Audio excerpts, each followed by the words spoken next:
Honorable Speaker, sir. Reply to start question 36, sir. A. So the number of JE or Japanese encephalitis cases detected is 89 numbers in 2023-24 and 147 numbers in 24-25. The district-wise number of JE cases detected in the state of Meghalaya: East Khasi Hills 23-24, 10, West Khasi Hills 5, West Jaintia Hills 34, Ribhoi District 25, West East South Garo Hills 0, Southwest Khasi Hills 5, East Jaintia Hills 5, Southwest Garo Hills 2, North Garo Hills 0, East West Khasi Hills 3. In the year April to March 24-25, East Khasi Hills 29, West Khasi Hills 5, West Jaintia Hills 49, Ribhoi District 25, West Garo Hills and East Garo Hills 0, South Garo Hills 1, Southwest Khasi Hills 1, East Jaintia Hills 22, Southwest Garo Hills 2, North Garo Hills 0, Eastern West Khasi Hills 10. Sir, B. Steps are taken by the government to fight the disease as per statement placed on the table of the House, sir. You may seek your Thank you, Mr. Speaker, sir. I want to thank the Honourable Minister for the reply. Mr. Speaker, sir, may I know from the Honourable Minister the number of confirmed deaths due to JE in the past 2 years? Honorable Speaker, sir, district-wise number of JE death cases: April to December 23, nil. JE death cases April to December 24, 15. JE death cases April to December 25, 3.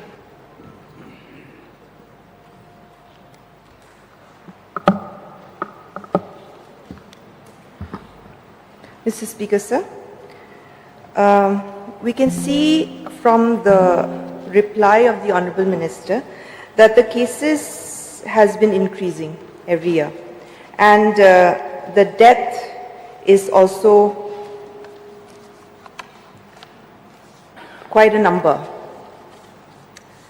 So therefore, sir, may I know from the Honourable Minister whether the government is planning to have a vaccination drive for senior citizens and encourage young adults to get themselves vaccinated, because I can see from the Honourable Minister's reply in point B that vaccination with the routine immunization program is being done. So for the senior citizens and for the young adults, whether the government is planning to have a vaccination drive. Honorable Speaker, sir, this vaccine, sir, was introduced as the Universal Immunization Program by Government of India in 2015. Status of coverage of immunization. In Eastern West Khasi Hills, it's at 79%. East Garo Hills, it's at 80%. East Jaintia Hills, it's at 98%. East Khasi Hills, it's at 71%. North Garo Hills, it's at 84%. Ribhoi, it's at 82%. South Garo Hills, it's at 92%. Southwest Garo Hills, it's at 93%. Southwest Khasi Hills, it's at 74%. West Garo Hills, it's at 95%. West Jaintia Hills, it's at 90%. West Khasi Hills, it's at 77%. This is inclusive of the first dose as well as the second dose of the vaccine. If you notice, though I have just read it aloud, the percentages where incidences of JE is higher, there has been an extensive widespread awareness. Hence, you see that percentages of coverage of vaccination is much higher as compared to areas where incidence is nil or not a threat. Mr. Speaker, sir, actually, I wanted to know from the Honourable Minister, vaccination drive for senior citizens and young adults. Sir, the actual JE vaccine is part of the universal immunization program for 9 to 11 months and 16 to 23 months. Now, when we look at the age groups of JE occurrence, we do notice that the largest number is for infants. And because this program was only introduced in 2015, wherever there is high prevalence of mosquito, we recommend for universal coverage.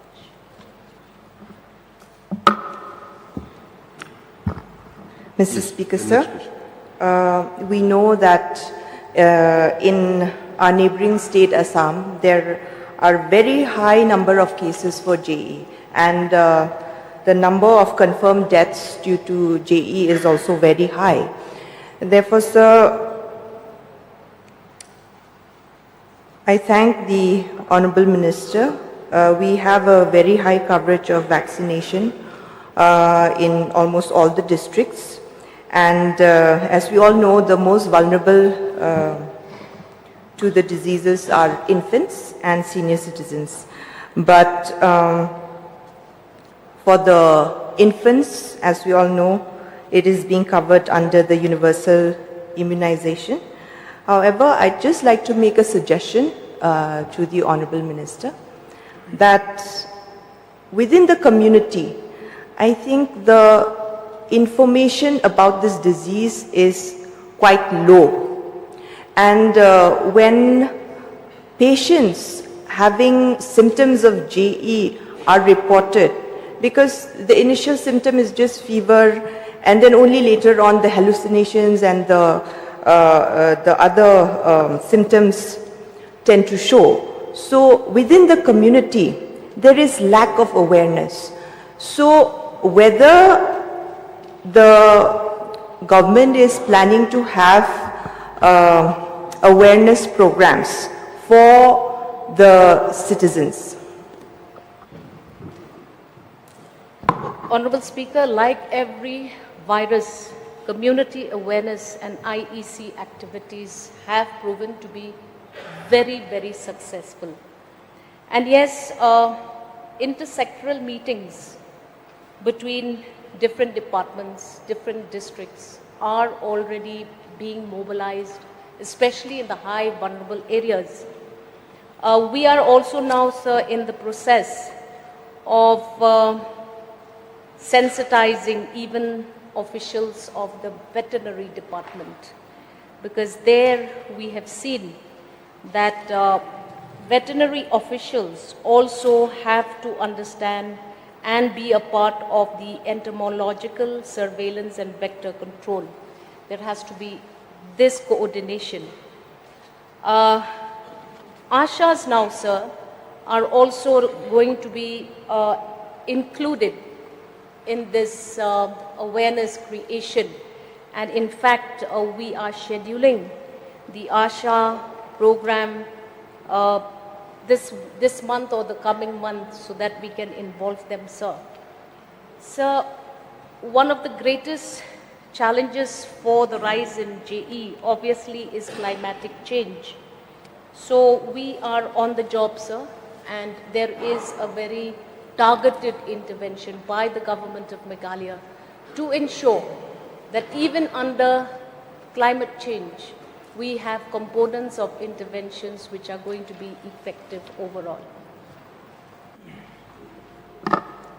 Your last question. Sir, last question. Mr. Speaker, sir, may I know Not a question really, but a suggestion rather,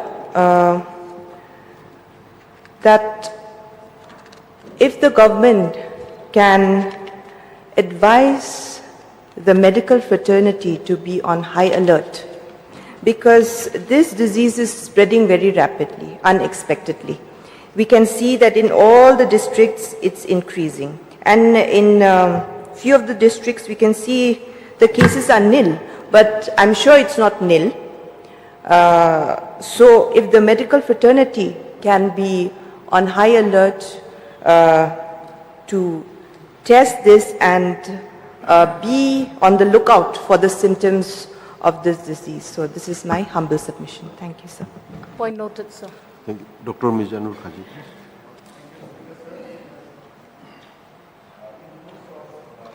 You can press the request button for. In course of a reply, Honorable Minister, I could see that in certain districts like West Garo Hills, it's a large district wherein the cases are 2023 and 23, 24, 24, 25, it is nil. So, and as we all know, that the diagnosis of Japanese encephalitis itself is a very complex process. So I just want to know from the Honorable Minister that whether adequate training and adequate expertise programs are being given to the doctors to diagnose the disease in the initial stages and to confirm the diagnosis.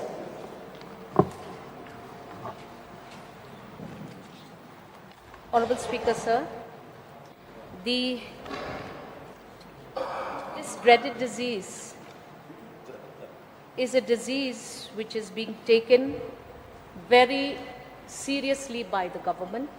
In fact, the NVBDCP, which is a Government of India SOP, the initial SOP, the constitution of this surveillance is already on the job. We have what we call the designated sentinel labs. Maybe, sir, department now is reviewing whether or not these designated sentinel labs should also be in every district. We are working on it. And as correctly indicated by the member himself, a doctor, there is a requirement of manpower. Most important in this surveillance is what we need is the microbiologists. And yes, the department is aware. And we are now looking at a possibility, sir, of actually sponsoring candidates in areas where there is lack of manpower so that we can combat and have the necessary interventions to ensure the safety of citizens at large. Mr. Speaker, sir, actually what I intended to say is, yes, laboratory is one aspect, then training of the medical officers who are responsible for the initial diagnosis to pick up the symptoms of the disease. So I think that is very important because the diagnosis of Japanese encephalitis itself is a very complex process. It mimics like many other simple fever, flu like that. So by the time it is diagnosed, if you are late, then the morbidity rate is very high. So are we doing anything to sensitize the medical officers in charge across the hospitals to pick up the cases early so that early diagnosis can be made and preventive as well as curative decisions can be taken early so as to prevent the morbidity? So preventive or prevention is key, as correctly indicated by Honorable Member. And yes, we are now already working hard. I said intersectoral meetings. What is the cause? What are the symptoms? And yes, it is true that training is vital at this point of time. I want to assure the Honourable Member that there is intensive training going on wherever incidence of JE is high. So there is also the other component which needs to be attended to. Activities such as awareness creation, provision of nets, provision of the fogging that is required wherever, especially in the summertime when there is clogging of water, all of that is being done. We are trying our best, don't want to take too much time to highlight some of the technical terminologies, but yes, we are on the job. Last question, sir. As we could see the data provided during 2023 and 24, the overall diagnosed cases were 89, and 24 and 25 it is 147. So you could see it has almost doubled, despite the statement that has been laid down that various programs, various initiatives, preventive measures have been taken. So where do we attribute the cause of these, high incidences, almost doubling, whether it is a failure of the programs or initiatives we are taking, or whether the programs that we are taking that is not at the optimal level, and what corrective measures can be done so that the number of cases can be reduced? Honorable Speaker, sir, when you read data, it indicates a few important references.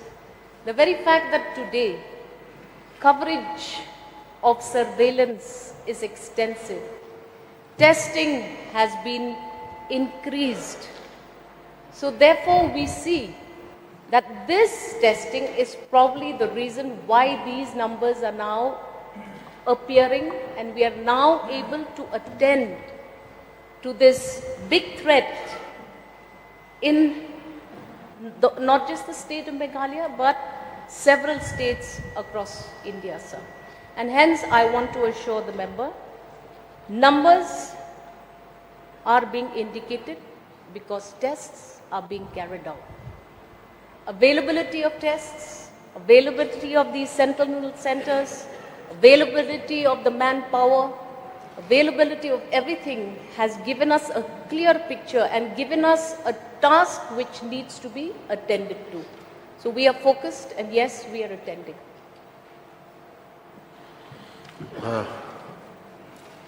Okay. Want to see? Pardon, please.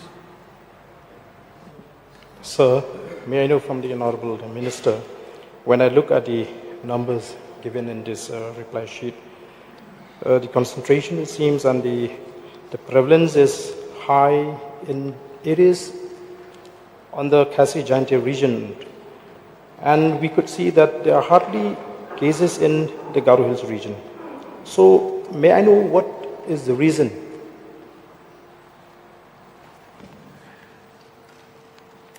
Honorable Speaker, sir, numbers indicated are not biased as per communities. We have no intention to say that one area is more infected and the other area is not infected. The Department of Health is combating this disease. No matter where the occurrence is, whether it's in X place or in Y place, we are attending to it. The causes of this disease are also related to farming, related to other practices, and hence I feel that we look at a disease and we ensure that wherever there are these common practices, lifestyles, proximity of animal housing, proximity of the monsoon season, the increase in temperature, so many factors are there. Let me assure the honourable member, it is not true. Everybody is vulnerable. But if you look at another indicator which I had said, vaccination coverage. Look at vaccination coverage. East Garo Hills, 80%. North Garo Hills, 84%. South Garo Hills, 92%. Southwest Garo Hills, 93%. West Garo Hills, 95%. Look at the coverages in other areas. East Khasi Hills, 71%. You see, Ribhoi, 82%.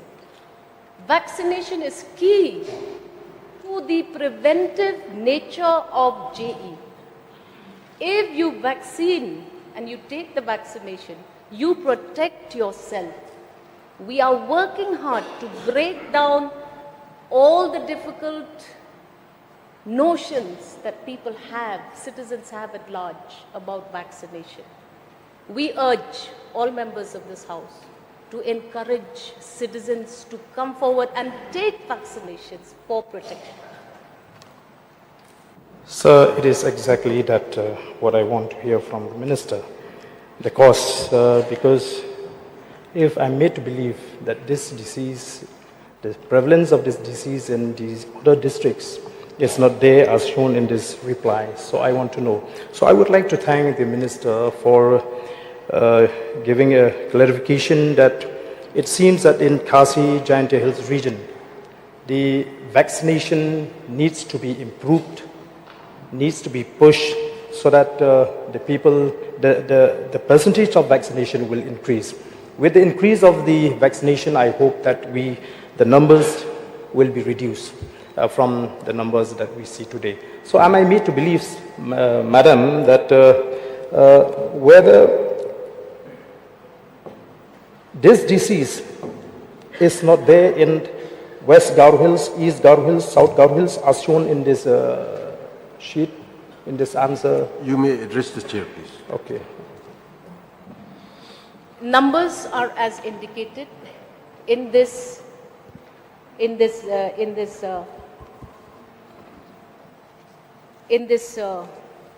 tablet here, sir, in this table here, sorry, sir. And if the numbers say it is nil, then it has to be nil. But we said, henceforth, we're going to cover the surveillance maximum so that we can ensure. And if there's a number which says nil, that's a good sign for healthcare in the government, in the state of Meghalaya, sir. So, yes, I pray that it will continue to be nil. And I pray that we will be able to continue to address these issues as they come. Mr. Electoral, please. So, after all, we know the fact that health is wealth. So, another virus our state are facing, fighting one virus after virus. So, in the course of her reply, during the duration of her reply, we heard about, she mentioned about surveillance.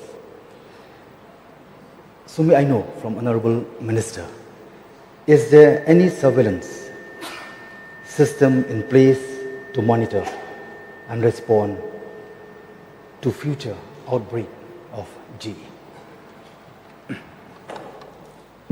Honorable Speaker, sir, all of the replies that I have given are indicative of a reply to the question put up by the Honorable Member.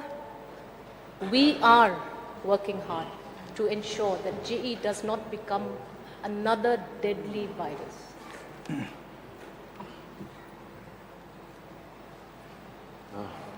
Yes. Bakar Pran, please. Thank you, Mr. Speaker, sir. Just one question. May I know from the Honorable Minister in charge of Health and Family Welfare, is there any rehabilitative or follow-up care is being provided to the Japanese encephalitis survivors? Honorable Speaker, sir, I need clarity because what exactly is the response? The follow-up for the JE survivors. GE survivors, sir. I am not I sure. have no idea, sir. I need to be given clarity on that. Can you repeat the question again? No, the patients who have been, affected by this disease. So, like during COVID time, so some people have been affected by disease, but they survive. So any, follow-up care for those people who survive. Honorable Speaker, to set aside any apprehensions of the Honorable Member, I'll be very happy to at least explain the treatment procedure if that is what you require. The treatment of Japanese encephalitis, there is no specific antiviral treatment for JE. The management of the disease is entirely supportive, focusing on managing symptoms and complications to help patient's body fight the infection. So there are few, though these SOPs have not been recommended, but this is the SOP for treatment. First thing, hospitalization. We monitor not just the physical fever, but we look at the neurological symptoms. Then we give them supportive care. We manage fluid. We also have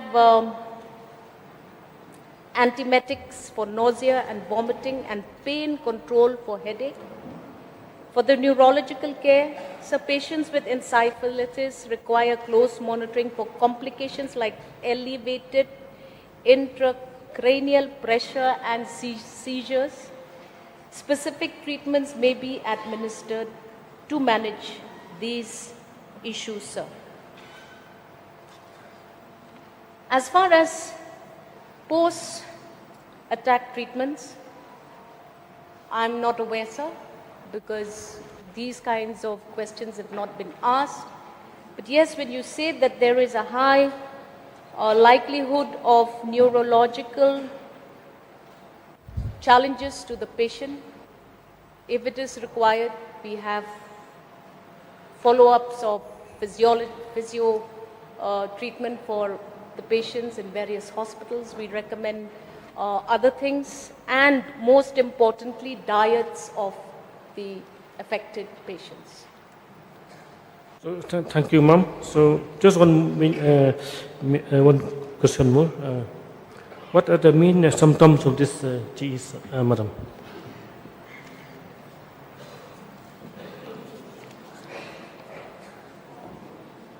Signs and symptoms of JE. It is a viral disease transmitted to humans by the bite of infected mosquitoes. Majority of people infected with JE virus do not develop symptoms or have very mild flu-like symptoms. However, a small percentage of people can develop a severe, life-threatening form of the disease that affects the brain. The incubation period, which is the time from infection to the onset of symptoms, is typically 5 to 15 days. The signs and symptoms are as follows. Mild or asymptomatic cases. Most people, about 99% of these who are infected by JE, will not show any symptoms.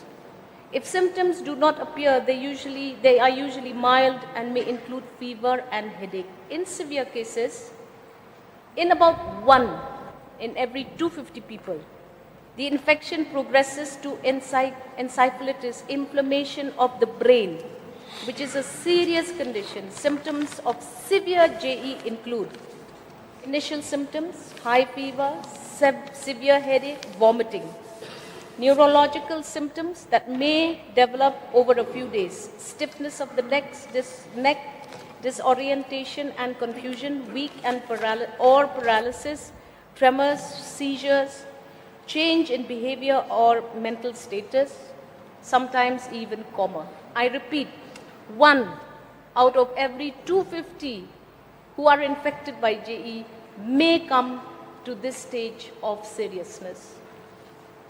The vulnerable age groups, we have said it is young children, and as the mover of this question herself said, older adults.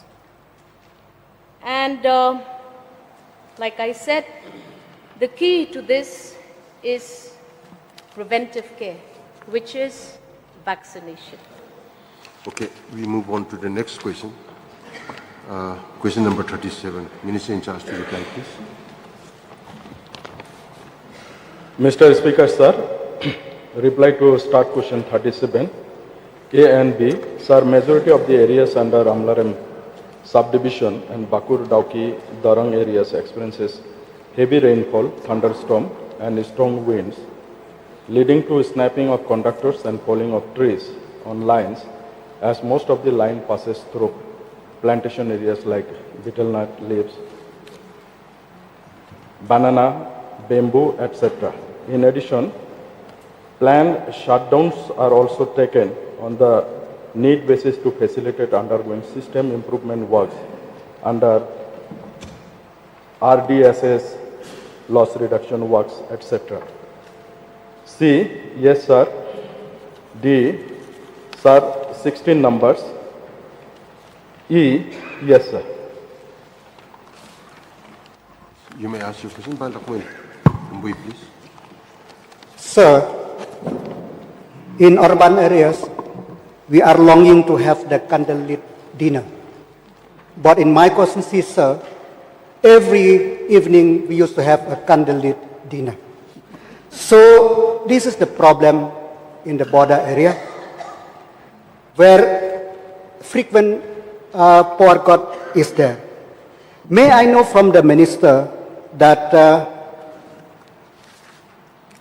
what are the measures is taken to help reduce this power cut in that area? Mr. Speaker, sir, I am totally agreed with honorable member from Amlarem. I have captured the data also, and from the month of April 2025, the number of interruptions is quite high. One of the reasons is because of the connectivity given at Land Port Authority from Shoka substation to Tamabil. That was under construction and it is completed by July. I do hope that with this, the problems will be minimized. Moreover, a lot of steps has been taken to rectify, not only in Amlarem, but other areas also, sir. But this is regarding Amlarem. We have taken RDSS loss reduction, where we are taking up work almost on 12 localities that villages and all these things that it includes around 61 localities.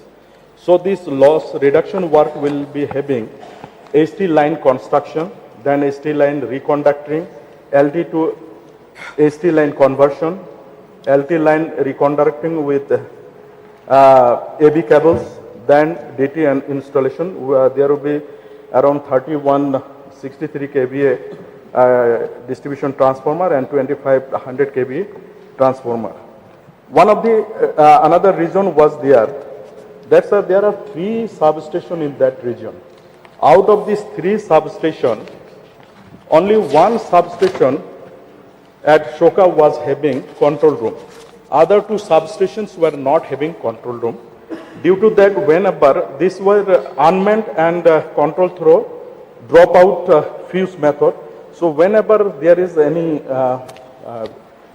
problem there, it goes back and ultimately the 132 by 33 kV substation at Mustam is also disrupted. So we are taking care of to see that Amlaran station is having a switch yard, and we are working on that. By December, I think the work will be completed. Later, we'll be taking on the Sindai substation also.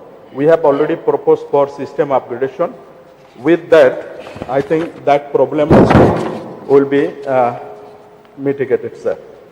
Then there are many bare conductors which passing through the forest area, then Arakanat areas and all these things, especially 33 kV and 11 kV lines. And we are covering this one with medium voltage covered conductors. That also mitigate the problem there. There is also shortfall of manpower. That is also we are looking after. And we do hope that very soon we'll be putting around 7 linemen that is required in these areas. So after taking up all these issues, the power problem distribution problem in Amlaram area, so also other areas will be minimized, sir. Mr. Speaker, sir, thank you to the Honorable Minister for attending to the need of the people, because really this lineman and all is needed, because only 16 to cover 92 village and more than 10,000 consumer, it is a very big. And since he has replied that Amlaram substation will be operationalized, because not just control room, because that control room, sir, it was sanctioned way back in 2017, but till date it has not operationalized since. And one more thing, sir, which I want to ask is that, sir, when will be the control room for the Sendai substation will be sanctioned? Sir, there is a proposal for RDSS system strengthening. We have already proposed in that, sir. We hope that it will be sanctioned very soon. Thank you, sir, for the positive step taken by the Power Department to mitigate the suffering of the people, because that area is a tourist area where so many tourists are flocking there. So electricity is the main concern.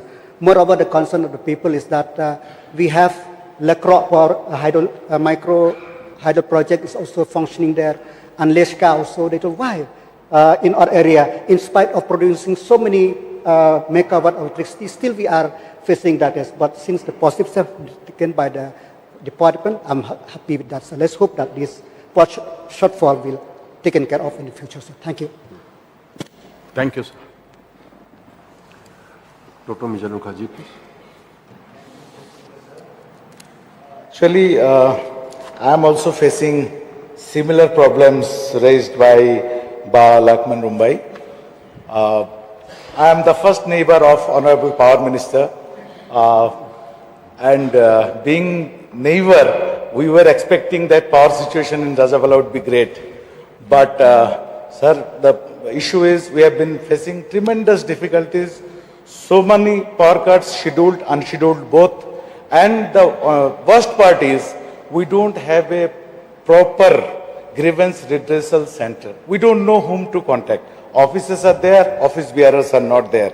So, there are even times that we have to wait for days to lodge a complaint that we are facing. And power, as we know, it's one of the vital things in day-to-day life. And we don't have, a proper redressal and a prompt address of our grievances. So we are having a lot of issues. So I just want to know from Honorable Minister in charge that, what are the steps that are being taken to solve or to minimize these problems that we are facing. Mr. Speaker, sir, though this question is pertaining to Amlaram subdivision, but for the benefit of the honorable member and also for the benefit of the House, I'd like to apprise that I have requested honorable member in 2023 to kindly take up with matters with two villages. One is in Gumaizora and in Balachanda, where people were not giving the right of way for Rajabala substations.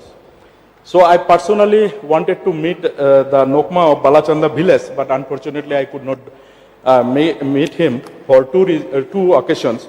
But on third occasion, he agreed to come to my residence, and I called all the people concerning the MEPDCL, the distribution franchisee, and so also Power Grid people, and they came. We have solved the issue. Second thing, Gumaizora, even last week also I met with the landowners, and they agreed that they will give. And not only that, on 18th of last month, I have visited the Rajabala substation at Gutlibari, and we are putting tremendous pressure on the agent, the Power Grid Corporation of India, that unless otherwise Rajabala substation is operationalized, the problem in the Rajabala constituency and also Shalshala constituency will be not solved. And moreover, we have upgraded Helidigon substation, and portion of Rajabala and also Shalshala substation has been tagged with a Helidigon substation. Sir, we are not keeping quiet. We are working. I am very much aware. Many people who were my past electorates, they have gone because of delimitation. They keep on calling me, and I am trying my level best to see that by this year itself the problem will be solved in Rajawala constituency. Thank you, sir. Sir, thank you for the reply of Honorable Minister. I just have a request to him that at least the redressal system, at least the complaint system should be good enough, and we should have a dedicated system to lodge our complaints so that the issue is resolved at the earliest. Thank you, sir. Mr. Speaker, sir, I'll just like to intervene here and just to share with the honourable member and with everybody else that we in the government has created actually a very beautiful redressal system. And it's an online system, and you can call from a mobile. And this is for any kind of grievance. So the number is 1971. And anybody can call.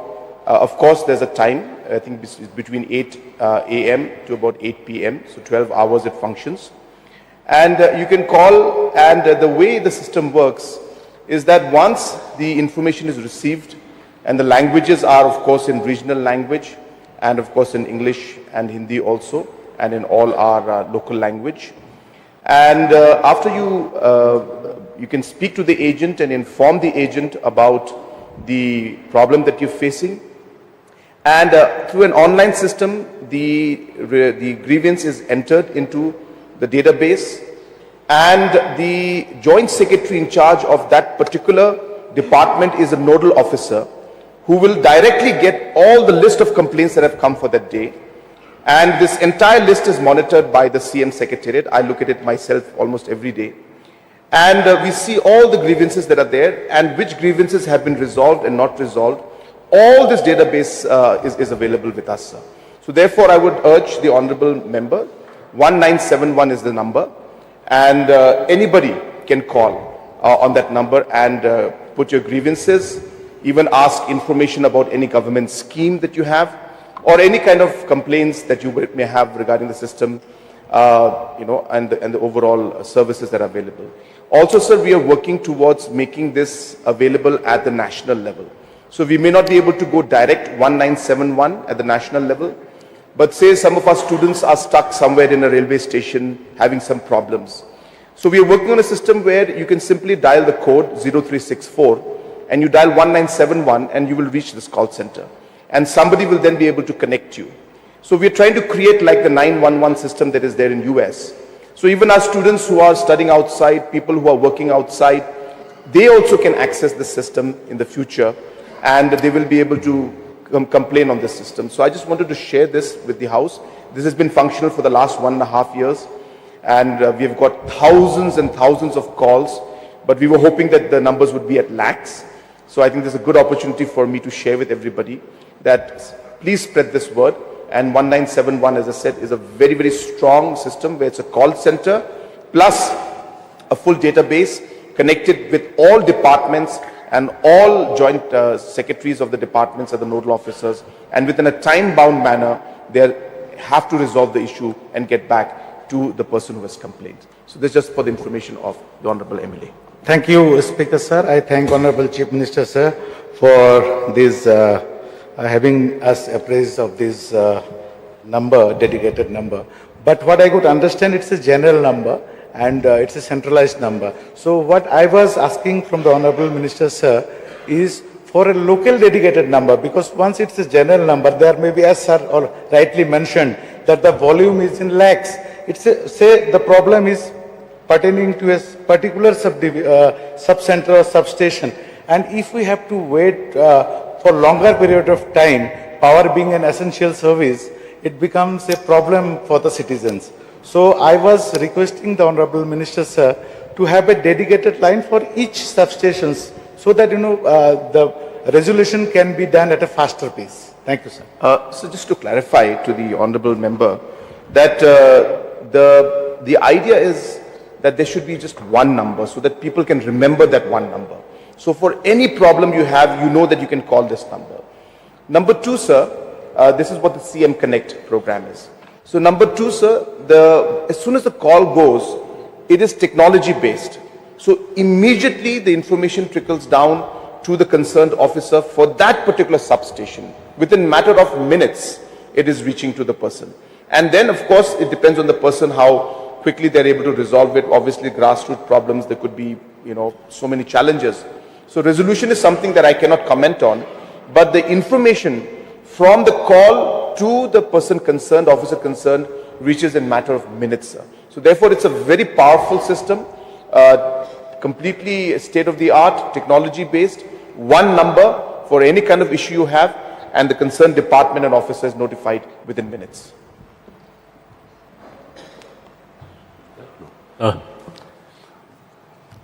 Yes, Bamachi, please.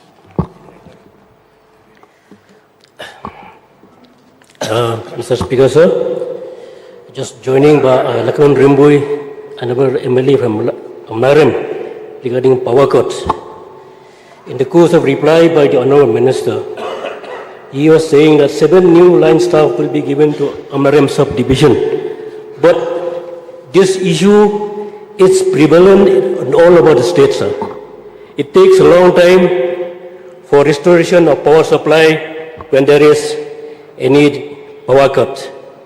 May I suggest the Honourable Minister to employ more line staff so that the duration of power cut is also reduced.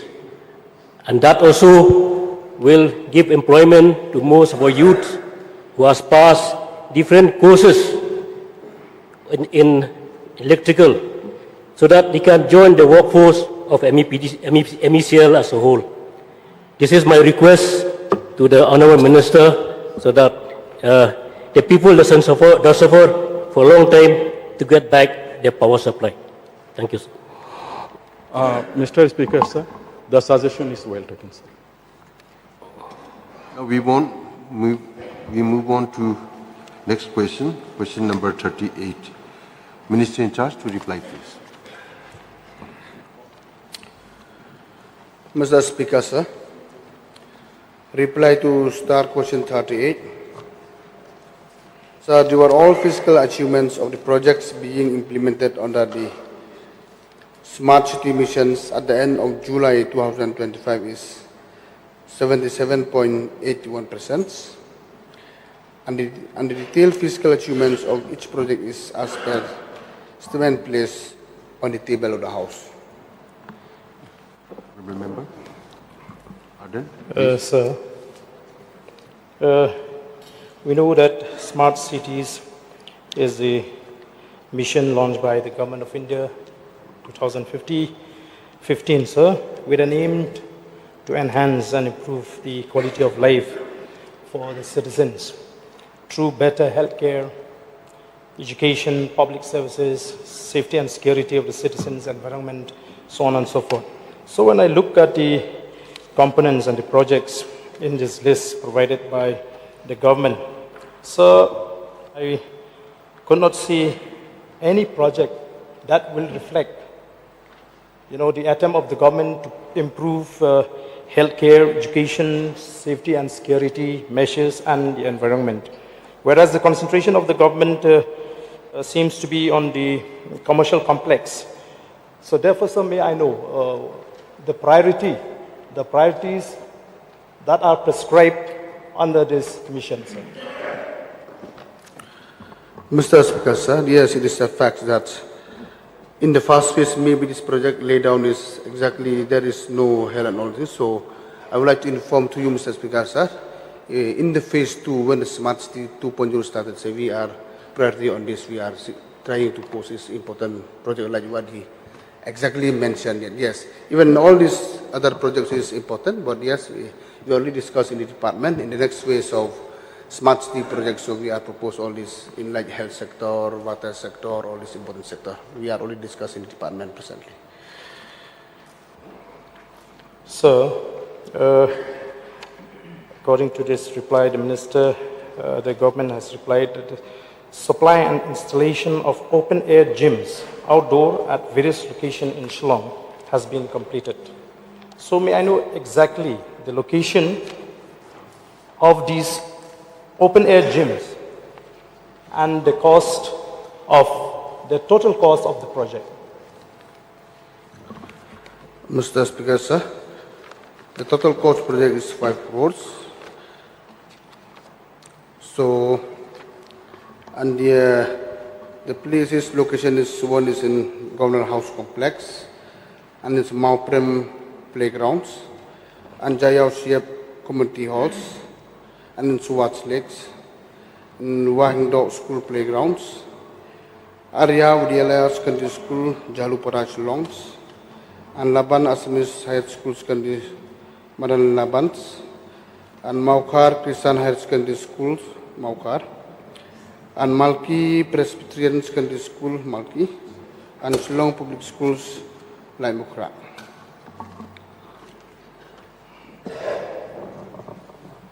Next question, please. Sir, may I request the Honorable Minister to repeat the reply as far as the one open gym at Jayao, where exactly? Jayao Siap Community Halls. Sir, I think the Minister is contradicting because in this reply, the answer is supply and installation of open air gyms, outdoor. So how is it that this outdoor will come under the Jayao indoor stadium? Mr. Speaker, sir, because this is the place, so actually it's not mentioned whether outside or inside, but it's the place is in Jayao, so I will examine this matter. If it is not, but exactly it's the outdoor gym. But as per location mentioned here, it's Jayao Siap Community Halls. Maybe outside compound, I'm not very sure with this. I'll try to find it out. Okay, thank you. Sir, another question. With reply to the progress and status of smart city projects, serial number 7, in connection with the construction of commercial complex at Polo. So the fiscal progress has been shown 100% completion. So, and the minister, I have put a question on this issue also, replied that till today it has not been operationalized. So may I know when this complex will be operationalized and the total number of stalls in this complex? Mr. Speaker, sir, yes, recently Honorable Minister of Finance has inaugurated, but now it is in the process of operationalize, and the total number of shops as per proposed in the DPR is 109, Mr. Speaker, sir.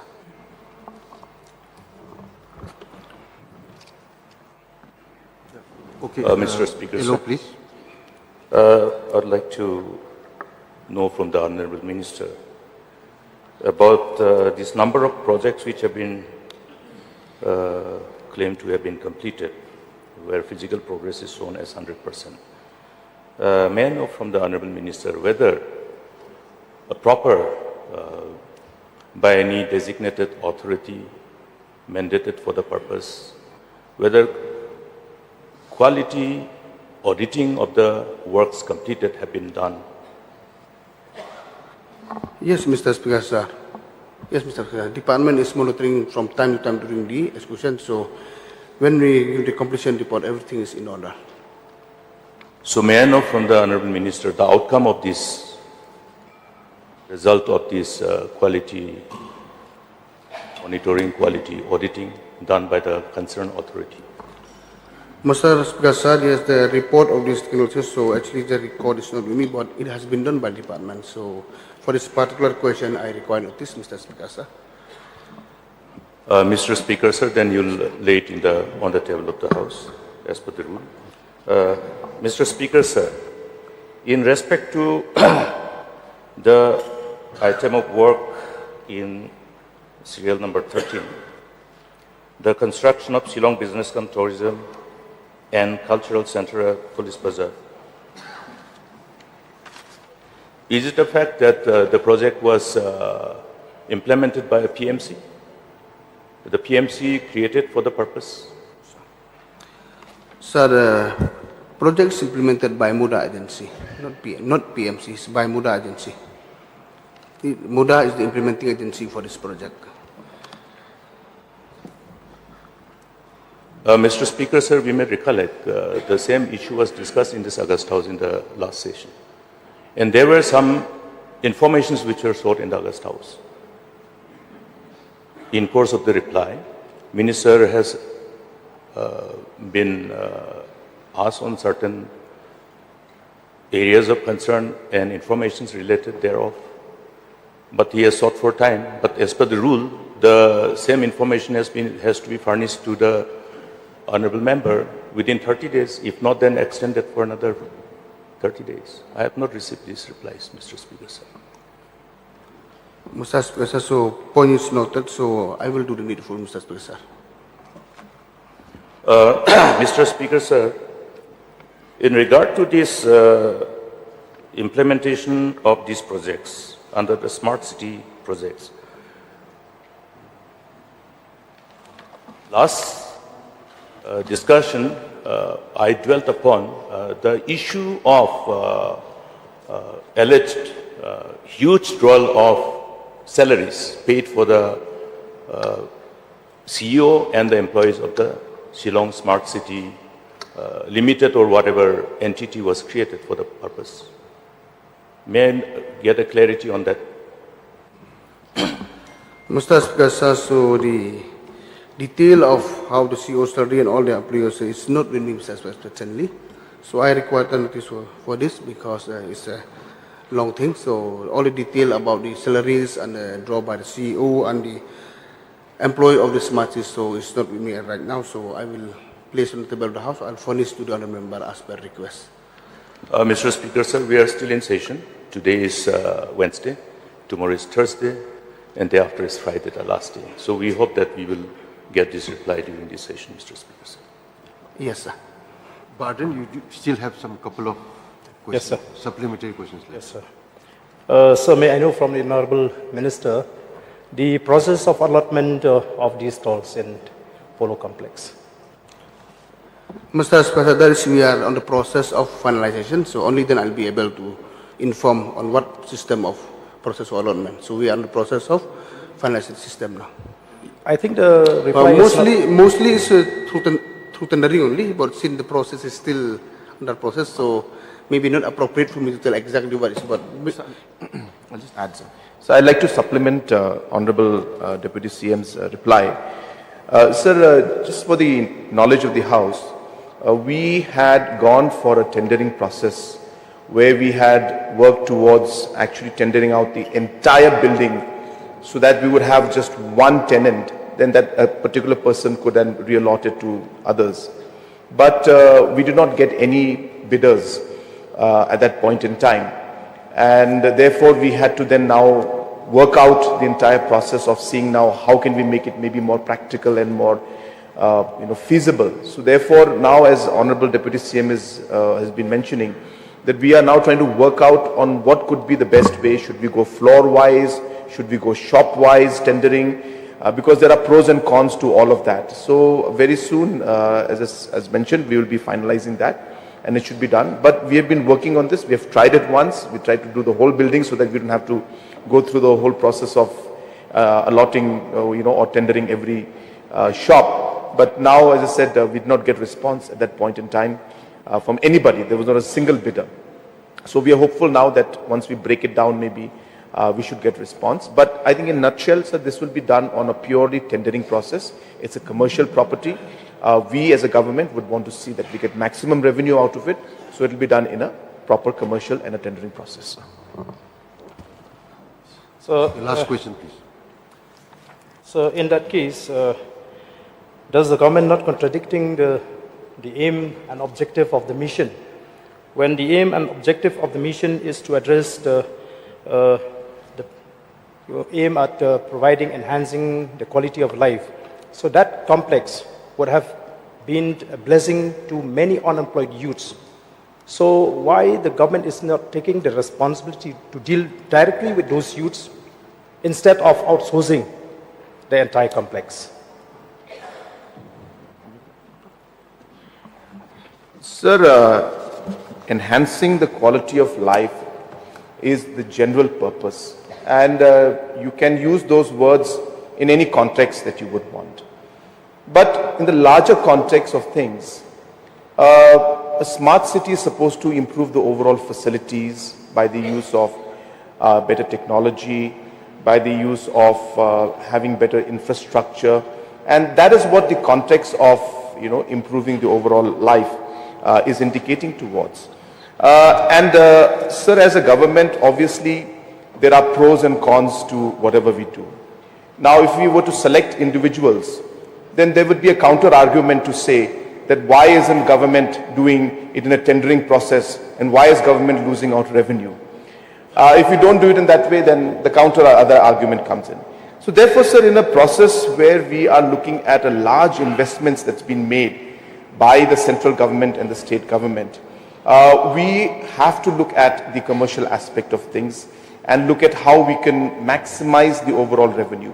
And sir, this was the only project that we were doing for the employment and the livelihood of the youth, then I would agree that yes, we need to look at this and look at how we can support. But there are multiple projects, sir. Multiple avenues for employment creation are being done. But this project being a project which is commercial in nature, a project which has been funded by the central government and state government, we are also bound to look at the commercial aspects of things and see how we can generate maximum revenue out of this. And hopefully, sir, when we get revenue out of this, that revenue then can be further invested in other forms of livelihood, sir. So there will always be pros and cons. There will always be plus and minus. We could always argue it from one point of or the other point of view. But as I said, this being a commercial project, this being in a location where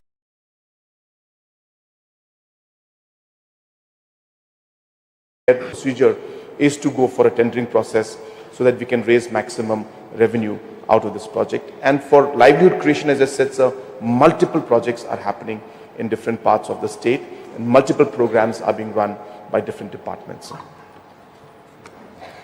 Yes, Barrister Will Marbanyang, please. Just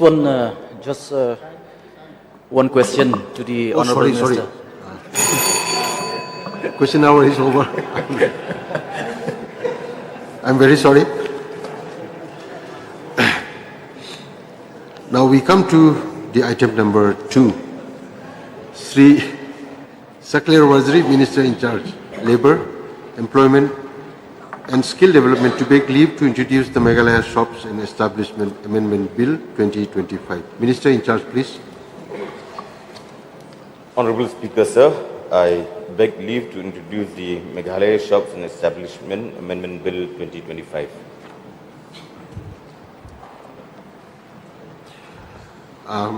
Minister, the question is that leave be granted to introduce the bill. Those who are in favour say aye. Aye. Those who are against say no. The ayes have it, and the leave is granted to introduce the bill. Minister in charge to introduce the bill, please.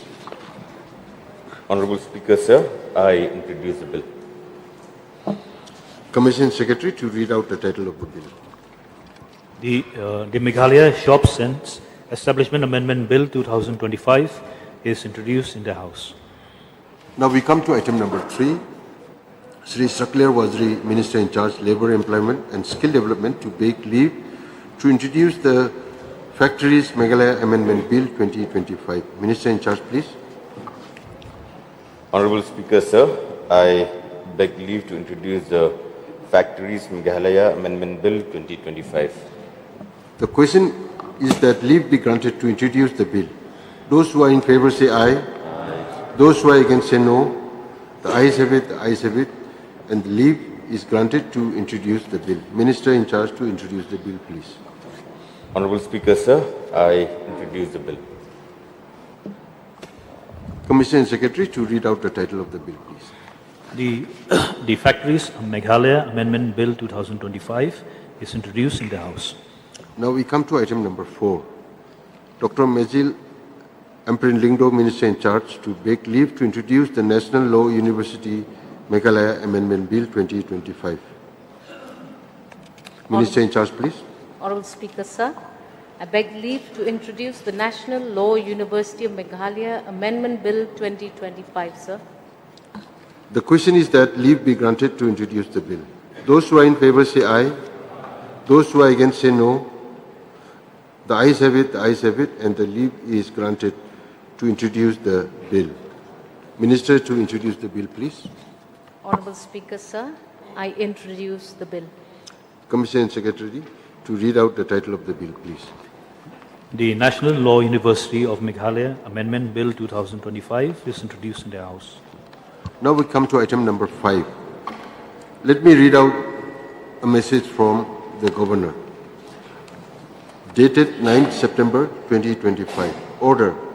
In exercise of the powers conferred by Clause 1 of Article 207 of the Constitution of India, I, Sri C.H. Vijay Shankar, Honorable Governor of Meghalaya, hereby recommend to the Meghalaya Legislative Assembly for introduction and passing of the Meghalaya Goods and Services Tax Amendment Bill 2025, signed C.H. Vijay Shankar. Sri Abu Tahir Mondal, Minister in Charge, Excise, Registration, Taxation and Stamps, to beg leave to introduce the Meghalaya Goods and Services Tax Amendment Bill 2025. Minister in Charge, please. Mr. Speaker, sir, I beg leave to introduce the Meghalaya Goods and Services Tax Amendment Bill 2025. The question is that leave be granted to introduce the bill. Those who are in favor say aye. Those who are against say no. The ayes have it, and leave is granted to introduce the bill. Minister in charge to introduce the bill, please. Mr. Speaker, sir, I introduce the bill. Commissioner and Secretary to read out the title of the bill, please. The Meghalaya Goods and Service Tax Amendment Bill 2025 is introduced in the House. Now we come to item number 6. Sri Rakham A. Sangma, Minister in Charge, Education, to beg leave to introduce the bill, to introduce the Meghalaya Private Colleges Promotion and Regulation Bill 2025. Minister in Charge, please. Speaker, sir, so I beg leave to introduce Meghalaya Private College Promotion and Regulation Bill 2025. The question is that leave be granted to introduce the bill. Those who are in favor say aye. Aye. Those who are against say no. The ayes have it, and leave is granted to introduce the bill. Minister in charge to introduce the bill, please. Speaker, sir, so I introduce the bill. Commissioner and Secretary to read out the title of the bill, please. The Meghalaya Private Colleges Promotion and Regulation Bill 2025 is introduced in the House. Now we come to item number 7.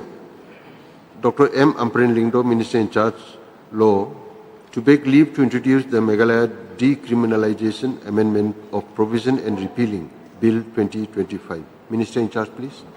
Honorable Speaker, sir, I beg leave to introduce the Meghalaya Decriminalization Amendment of Provisions and Repealing Bill 2025, sir. The question is that leave be granted to introduce the bill. Those who are in favor say aye. Aye. Those who are against say no. The ayes have it, and leave is granted to introduce the bill. Minister in charge to introduce the bill, please. Honorable Speaker, sir, I introduce the bill.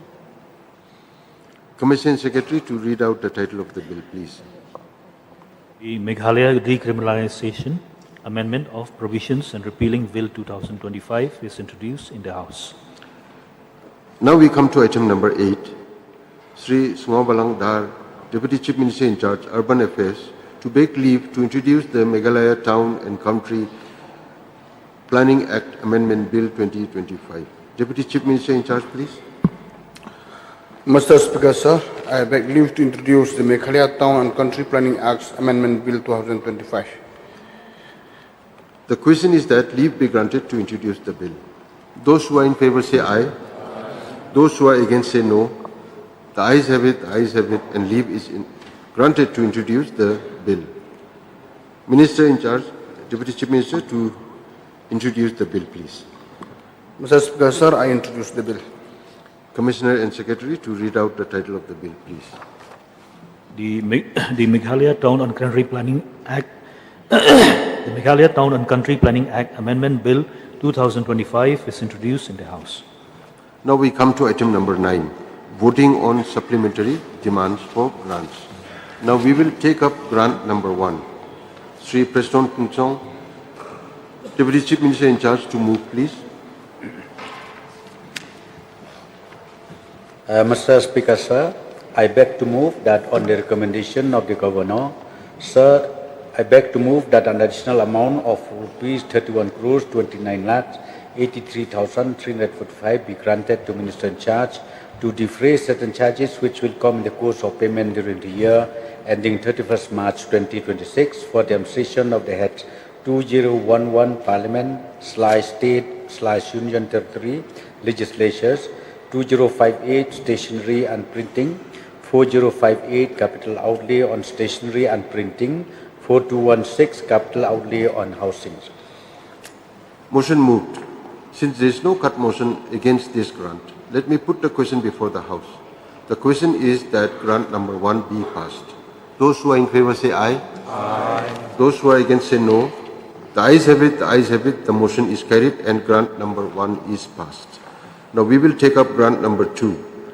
Dr. M. Amprin Lingdo, Minister in charge, to move please. Honorable Speaker, sir, on the recommendation of the Governor, I beg, sir, to move that an additional amount of 4,22,71,560 be granted to the Minister in charge to defray certain charges which will come in the course of payment during the year ending the 31st March 2026 for the administration of the heads 2014 Administration of Justice, 2059 Capital Outlay on Public Works, 4216 Capital Outlay on Housing, sir. Motion moved. Now there is one cut motion against this grant tabled by Srimati Miani Disira, MLA, and Sri Rupa Marak, MLA. Any one of you may kindly move. Please. Sir, I beg to move that the total provision of rupees 422,71560, supplementary demand number 2, head 2014, Administration of Justice, of list of supplementary demands be reduced by rupees 100, that is the amount of the whole supplementary demand of rupees 422,71560, do stand reduced by rupees 100. Motion moved. Now you may initiate discussion. Mr. Speaker, sir, I want to be very specific on my submission on this cut motion. Now, as the explanatory note suggests, that the supplementary demand is required for the expenditure to pay the fees of the lawyers. Therefore, I would like to know from the Honourable Minister the details of the expenditure, as in the names and the cases for which the fees has been charged respectively and in which courts. Now I have with me an office memorandum dated 20th February 2019, number LRB 13/2002/PT/170, which fixes a rate for the government advocates appearing in high courts. A. Appearance fees per case, either adjourned or heard, for senior government advocate or additional senior government advocate, additional government advocate, and panel government advocates, limiting to 3 number of cases per day. The rate of fees is fixed at rupees 1,600. And B, for drafting fees per case for senior government advocate, additional senior government advocate or government advocate, or additional government advocate and panel government advocates. Number 1, for substantive petitions, rupees 2,500. Number 2, for miscellaneous application, replies, written submissions, etc., is rupees 1,500. Now this is for the appearance in the High Court. And for the Supreme Court, I have additional office memorandum dated 7th February 2019, number LRB 50/2017/19, which says that the government of Meghalaya is pleased to fix the rate of fees for panel advocates appearing on behalf of the state government of Meghalaya at the Supreme Court of India, National Green Tribunal and other benches, courts, tribunals are as follows. Number 1, for appearance and argument fees at Supreme Court, the proposed rate fixed is rupees 7,000 plus 10% clerkage per case. Number 2, appearance fees at National Green Tribunal, other benches, courts, tribunals, rupees 7,000 plus 10% clerkage per case. Number 3, conference and briefing, rupees 14,000 per case. Number 4, written opinion, filing counter affidavit, drafting application on behalf of different departments in the state government, drafting reply and comprehensive affidavit, rupees 5,000 per case. Number 5, appearance in various courts in the state, rupees 8,000 per case. Number 6, travelling allowance as entitled to grade 1 officer of the state. Now the proposed rate, it says shall be entitled to perform the journey by air both for inward and outward. Now these are the rates which are very specifically fixed for the High Court and the Supreme Court. However, for the district courts, I don't know whether the rates have been fixed in such a specific manner. So I would like that clarification. And also, we know and we are aware that there are so many cases in the district courts, and sometimes lawyers from outside are also brought forth to appear. So we would like to know if the lawyers are being brought from outside the state. And also we would like to know whether the lawyers from the state itself are given more preference by the government to appear in the high courts as well. Now number 2, this is number 1. Number 2 is that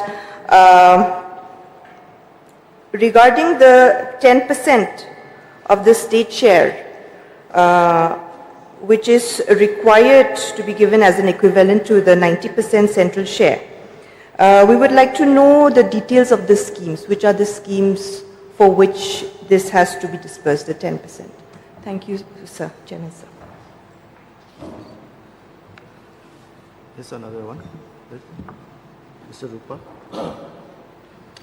I would like to support the partnership moved by Honorable Member from Ampati, Srimati Miyani Deshira.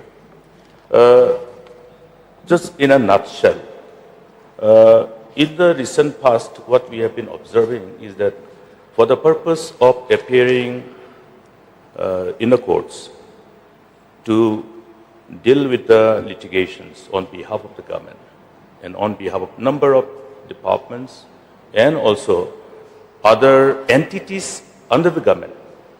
Entities means government undertakings. Most of the cases are being appeared by lawyers from outside. This is, I think I heard well, the mover of the cut motion as well. And so I would also like to stress on this particular issue because in the past we have given abundance of opportunity for our own lawyers. And it is precisely for this purpose that we have also tried and persuaded Government of India to have our own High Court.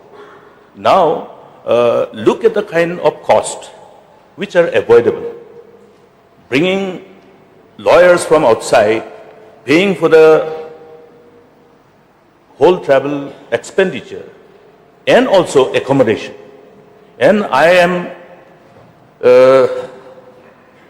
have the inputs that accommodations are also given in the 5-star hotel. Look at the quantum of expenditure which is avoidable. So in this regard, I think the law department has to revisit this and see that these preventable outflow of resources from the public exchequer is prevented to an extent possible. And at the same time, we must aware that this platform must be given to our own lawyers so that they will be able to climb their career path in the right earnest. And that is the platform. Where else will they get? And at the same time, I would like to draw the attention of the minister in charge. If some lawyers are being brought from Delhi, don't they have cases in Delhi? If they are good lawyers, I mean, from the professional perspective, I am not doubting, but it's a common sense. If somebody has hundreds of cases in Delhi, will he have time to come to Shillong? Therefore, we can understand the level of professional efficiency vis-a-vis the professional efficiency of our own lawyers. I don't want to demean their professional competence, but it just is a common sense. Therefore, if we ask any lawyer from Shillong to appear any case in Tura, what is the reply? Good lawyers have, their hands are all full. They can't go. They can't afford time. This is how lawyers are. Therefore, I don't understand how we are getting so many lawyers from outside who have the time to come to Shillong, fly and stay, and then appear on behalf of the government as lawyers to represent the government in the litigations. I think this is required to be really sort of investigated by the department itself, because giving complete, the free hand to AG, AG can misuse. Therefore, it's the onus of responsibility lies with the government to regulate these tendencies. But that's why, even though this matter is, this demand is usually, I have not seen so many cut motions being tabled when we passed grants for demands in respect of law department. But this time we thought it is appropriate and proper. I think it's better than we don't dwell too much on these, but then I think samajdaro ke liye isarai kafi hai. So I hope the minister in charge will take cognizance of this concern. I don't want to be much more elaborative on this issue, but I request the minister in charge and the government to take cognizance of this issue and correct things. Thank you, Mr. Chairman, sir. With these few words, I support this motion. Now I will call upon the minister in charge to reply. Honorable Chairman, sir,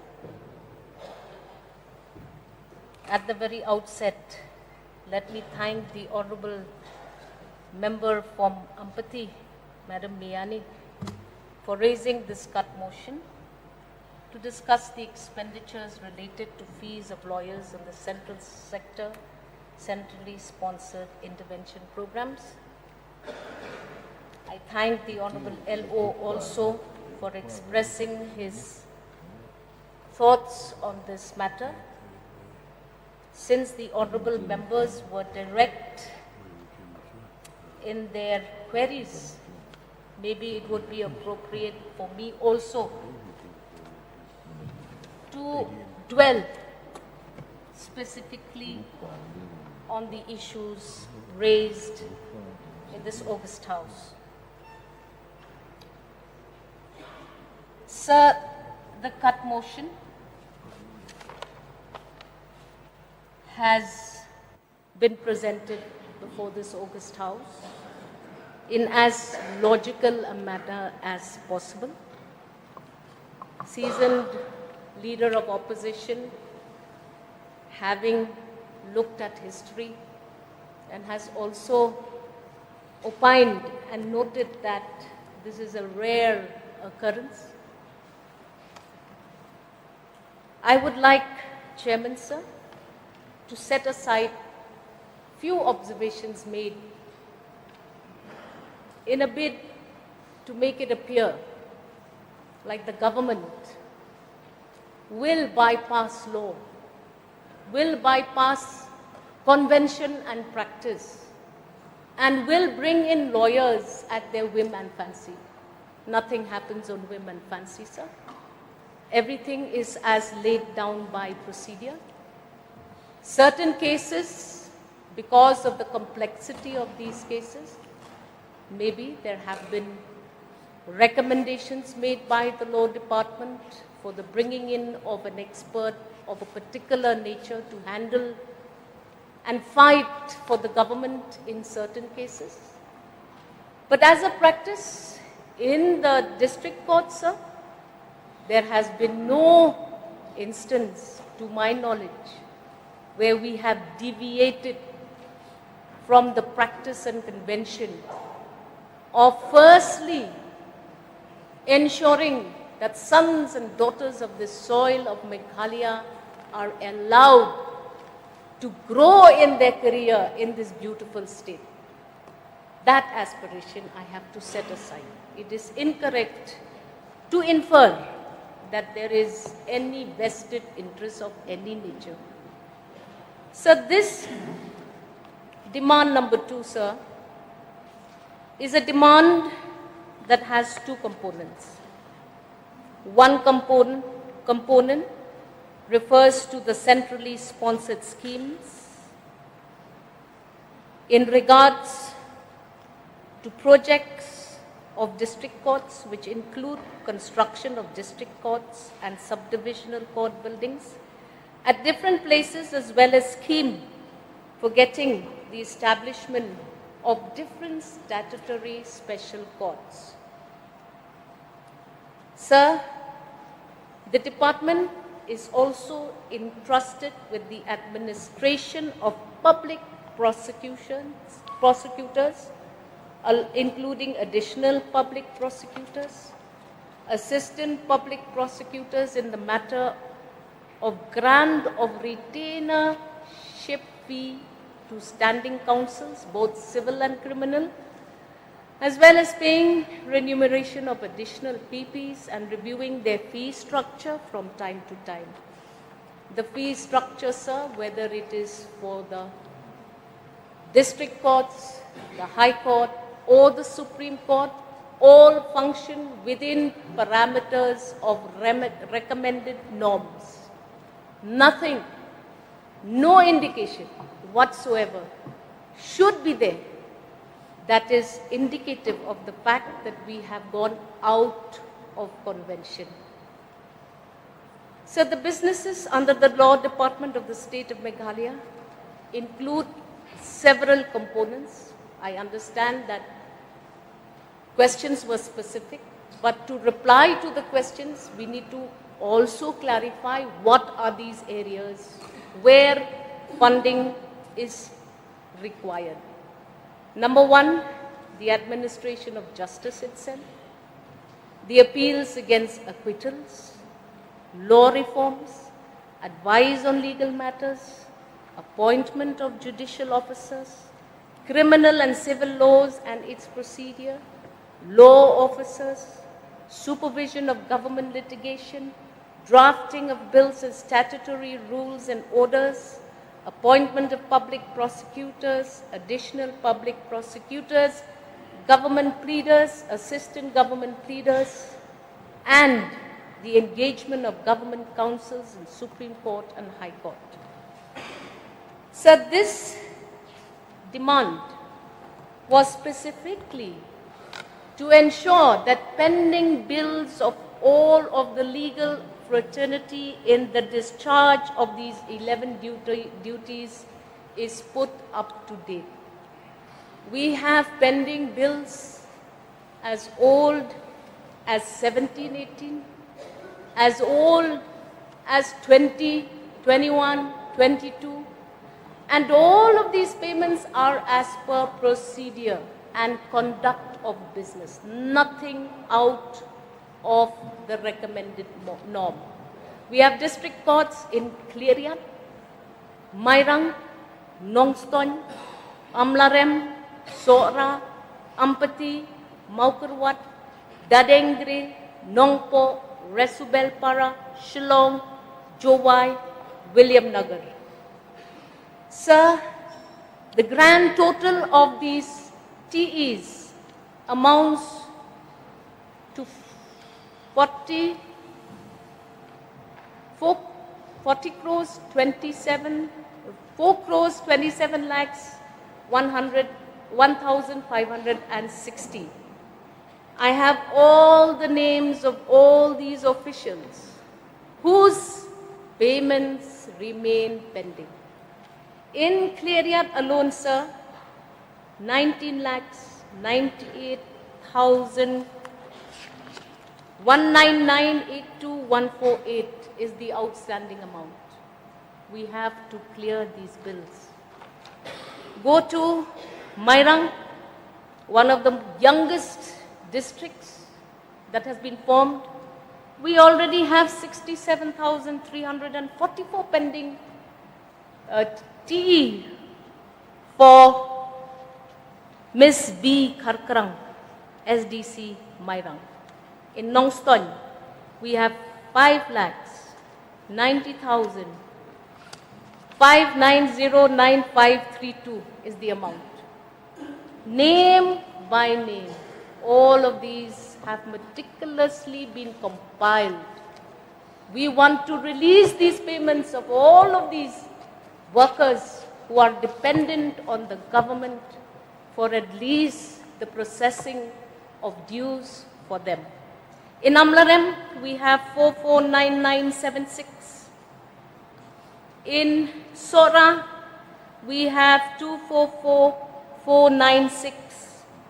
In Ampati alone, there is a pending due of 1820250.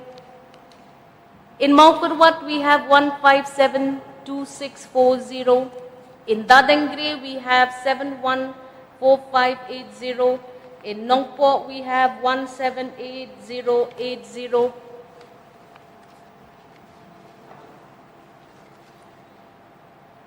In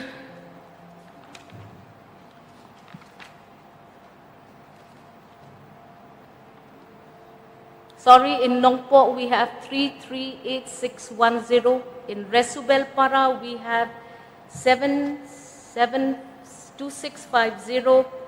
Shillong also we have 835392. Jowai we have 4991048, and in William Nagar we have 325508. These are all the pending dues of these officers who work tirelessly to fight for justice and the government. And hence, I believe that now there is clarity as to why we have proposed. I seek the collaboration and cooperation of the members. So with regards to the second component of the demand, the centrally sponsored scheme, sir. Till date, 128 CSS projects are being implemented for infrastructure development of judiciary, and the total cost of this is 454.50 crores, out of which CSS release amounts to 177.86 crores and 10% state share being 19.76, which has been utilized. An additional amount of 105.94 CSS and 11.77 is required for execution of the aforesaid infrastructural projects of the judiciary. From the financial year 2024 to 25 till date, state government has been able to utilize 43.76 crores inclusive of the 90% centrally sponsored scheme share over and above the 16 crores earmark released per year from the state of Meghalaya by the government of India. This indicates we have got more funds released over and above the earmark shares due to good performance, and also showing the state government's effort of prioritizing the development of the judicial infrastructure. Sir, we have approximately, I have asked the officers, I may be wrong a bit, but I think this morning I was informed that we have about 139 lawyers in the district courts alone. And hence, I would like to inform the Honourable Member and the Honourable LO that the cut motion moved against the supplementary demand amounting to 4 crores 2,71,560 pertains to the payment of the e-bills of the advocates of the district courts, as there was insufficient fund in the budget provision and an amount of 20 lakh was to provide 10% state share corresponding to the 90% central share amounting to 1.80 crores, being the fund released by the Ministry for the Development of Judiciary. Sir, if the honourable members so wish to also be privy to all of these interventions for administration of justice and taking justice closer to the doorsteps of citizens, I am willing to lay this on the table of the House so that there is complete clarity.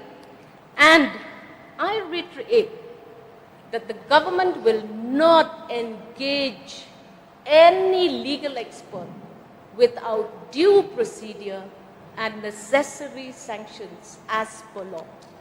I hope I have made my stand clear.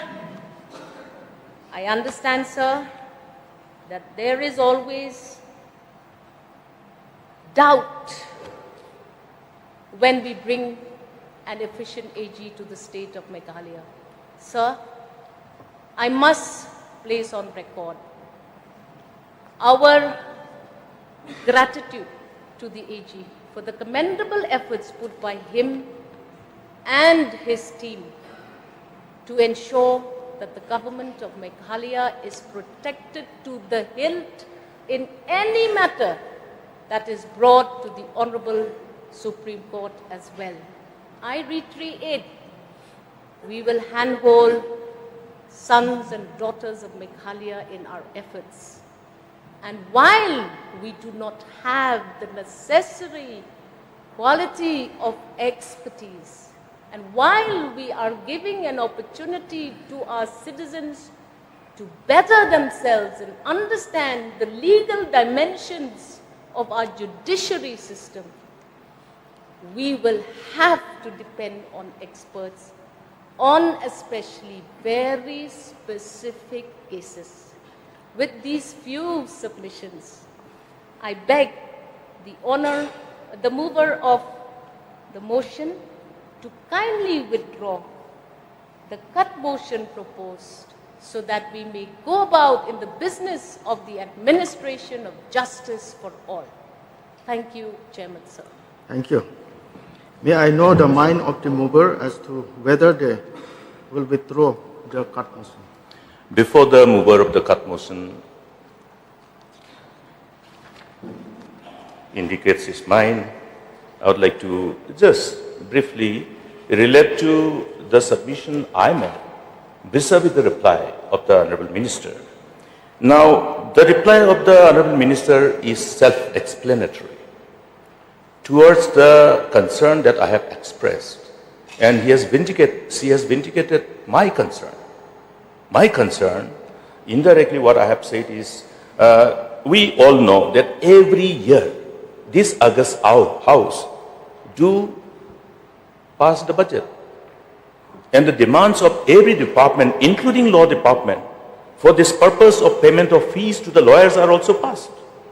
Now, if the pending bills of these district lawyers, lawyers engaged in district courts, have been there, have been unpaid since as far as 17-18, it itself is self-explanatory of the need to see that our own lawyers are paid also. Our own lawyers are also paid. Now, every year the fund is there.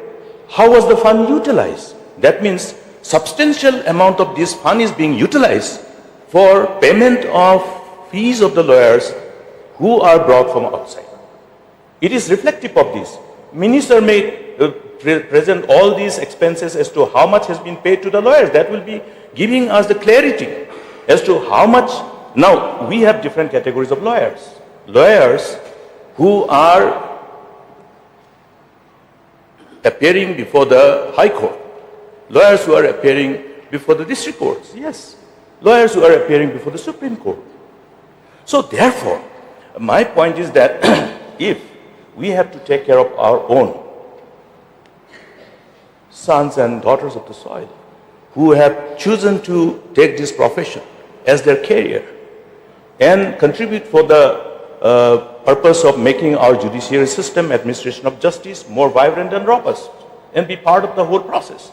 Therefore, my point is that the minister in charge may examine this part.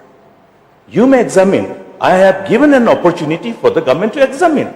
It is a fact. Please give the comparative expenditure already incurred in as far as the payment of fees to the lawyers are concerned.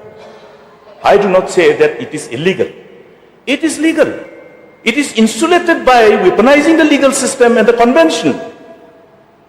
That is what is dangerous in democracy.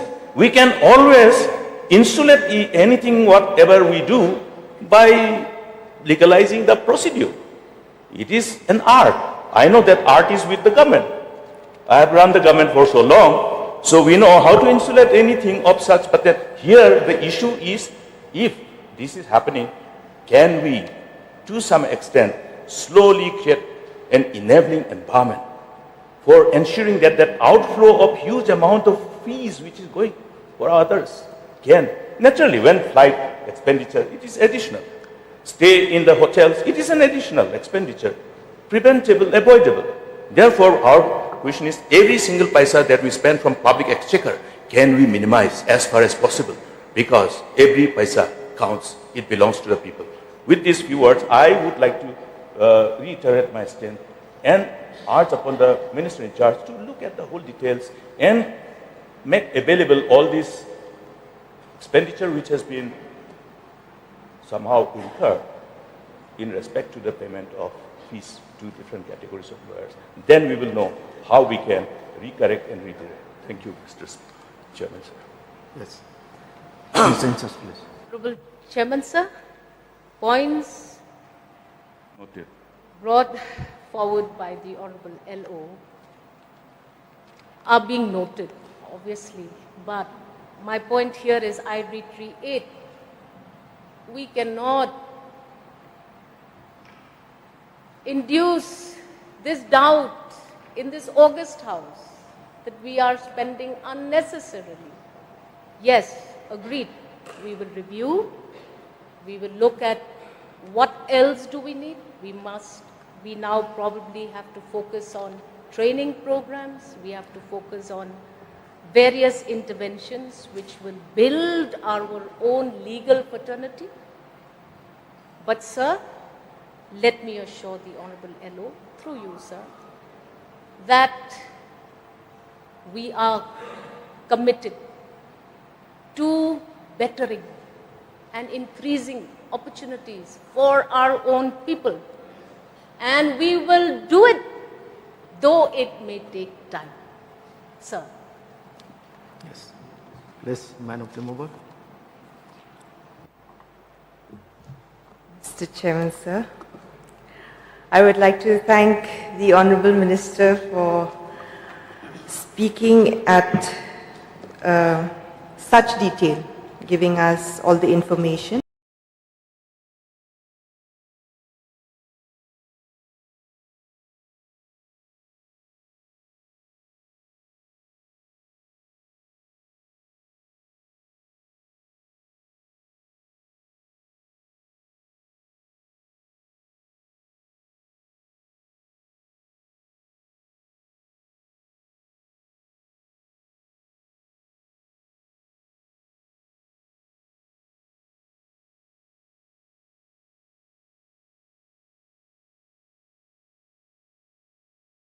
I think we have gotten all the clarifications from the Honourable Minister. Therefore, I'd like to withdraw the cut motion.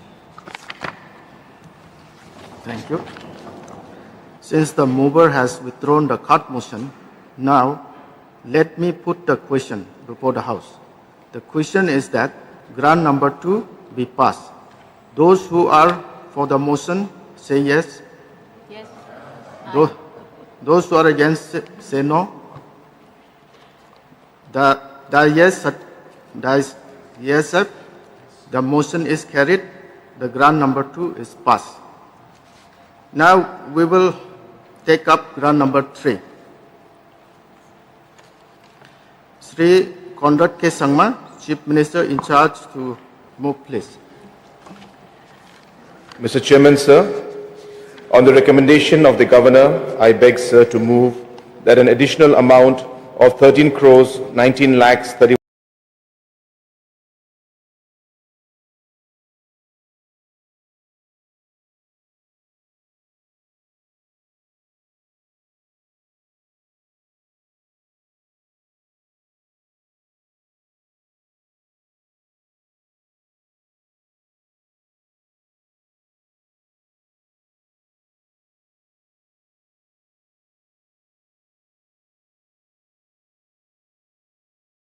1,000 be granted to the minister in charge to defray certain charges which will come in the course of payment during the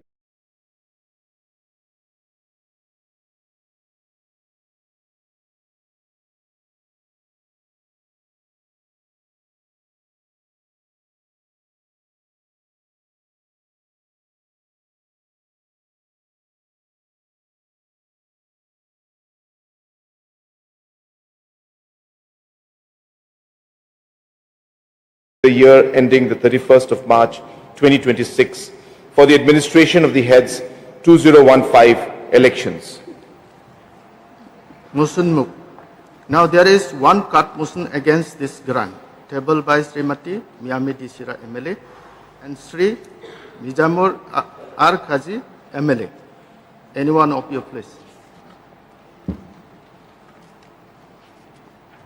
Sir, I beg to move that the total provision of rupees 13 crore 19 lakhs 31,000 supplementary demand number 3 head 2015 elections at page 5 of list of supplementary demands be reduced by rupees 100, that is the amount of the whole supplementary demand of rupees 13 crore 19 lakhs 31,000 do stand reduced by rupees 100. Motion moved. Now you may initiate the discussion. Mr. Chairman, sir. The objective of bringing this cut motion for the supplementary demand is regarding the massive exercise that is to be the monsoon session, how it has rocked the parliamentary sessions as well. Therefore, sir, I am bringing this cut motion to bring to the notice of the House so that we get an assurance from the government that necessary requirements and necessary action is taken to mitigate the difficulty and problems of the electorates or our citizens during the course of this massive exercise. We know it's a huge task. It is a very difficult process. And it is going to be, maybe it's going to bring about some kind of inconvenience to the people and to our electorates. However, if the government is prepared enough, then we can deal with the problems smoothly and make sure that allegations and counter-allegations are avoided. Now, while the SIR is being compiled in other states, we've seen there's been widespread reports that fraudulent applications were also there. And in some cases, there were reports of deletion of genuine voters. And it was defying all statistical expectations and the demography of the region. So there has been a lot of controversy, allegations, and so on regarding the SIR. So therefore, sir, to avoid such a situation and to avoid the removal of legitimate voters from the electoral rolls, we must ensure that a proper system is in place. Now, in view of the Bihar SIRs, they have to rely on judicial intervention. So we may take that as an example to make sure that such a thing does not happen in our state.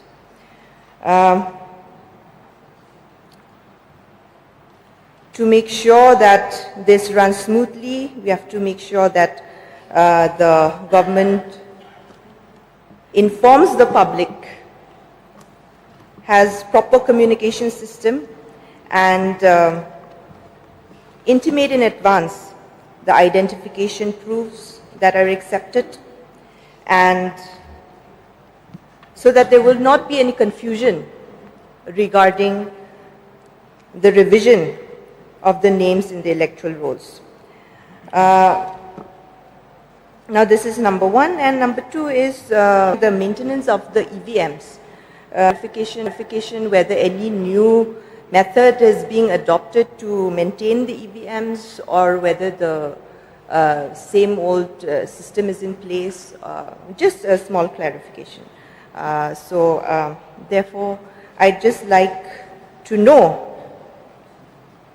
from the Honorable Chief Minister whether all these precautionary measures will be put in place so that a smooth exercise, smooth sailing of this massive exercise will be done in our state. Thank you, sir. Anyone to participate? Mr. Rupa, please. Thank you, Mr. Chairman, for allowing me to take part in this cut motion moved by Srimati Mani Dishira.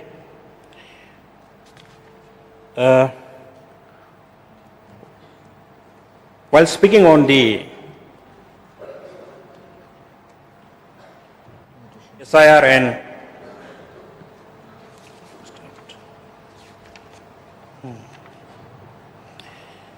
SSR, as already stated by the mover of the motion, it has been surrounded by so many controversies. Since I came from Dadengri, a Dadengri subdivision which is very large, the largest in the Garo East region. So in the past, we have observed that there are so many fraudulent voters also. All this is because sometimes in the recent times also there have been so many complaints, so many informations which I have received about the dual voters. So this SIR and SSR should be implemented. I am in favor of that, but while implementing, while going for this, we should always be on high alert, because as stated by the mover of the motion, there can be applications who are from the people who are not from our state, and besides, we are having that problem in the neighboring state of Assam, where the occupants of the government lands are being evicted, and they will try and come to seek refuge in our state. So we have to be very, very cautious, and it will be a very hard task for the government. And while doing that, we should take confidence of our local people and our headmen, so that we can identify the people who are original residents of our state. But sometimes it has been observed that fraudulent voters, fraudulent, I would say citizens, they manage to sneak into our state because we don't take confidence of our citizens while identifying, while accepting their applications. So this is my submission, and with this submission and observation, I would like to resume my seat. Thank you. Thank you. Sir Arden, please. So I also rise to support the cut motion moved by Srimati Miani D. Shira and Dr. Mizanur R. Ghazi to discuss on the massive exercise for SSR 225 and the need to mitigate the difficulty and process of the electorate citizens during the course of exercise and methodology adopted for maintenance of EVMs. So I would also like to share my concern as far as this spatial intensive revision is concerned. We know that the aim and objective of this revision is to include the genuine voters in the voters list. So, sir, I think as mentioned by Honorable MLA from the Dengri, that this is the time that the government needs to be alerted because of the situation in the neighboring states and the neighboring country. We know for the fact that the rate of influx into Meghalaya is happening in a very large scale. So, sad to say that there has not been any exercise on the part of the government to ensure that these people coming from other states in the wake of the turmoil and the law and order situation in their places, to keep a track on them and maintain a proper record. We have not seen that measures. But what we see is that pressure groups, they are volunteering and detain many doubtful people who are entering into the state. So, as has happened in the past, we have noticed that these infiltrators can easily get assimilated into the society.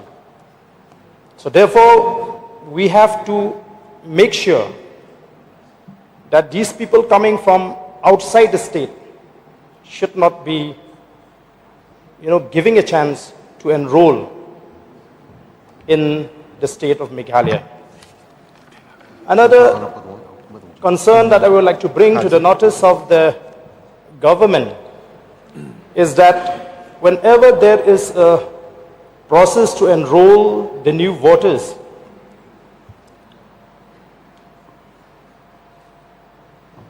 people who are not staying in a particular constituency can manage to enroll themselves in that constituency.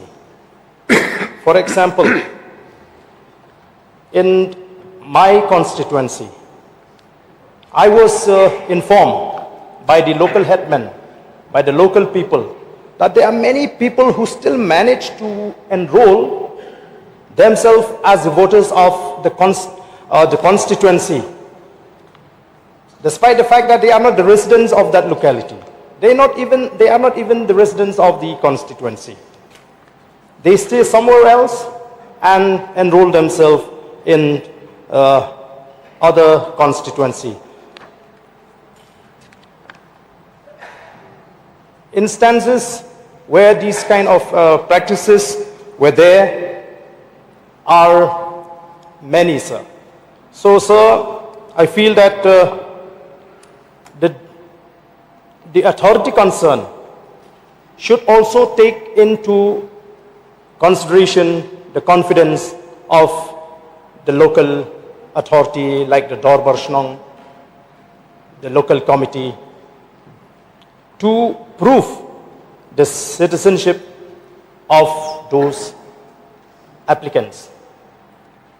Another issue that we may encounter is that there is an apprehension among the people that this special intensive revision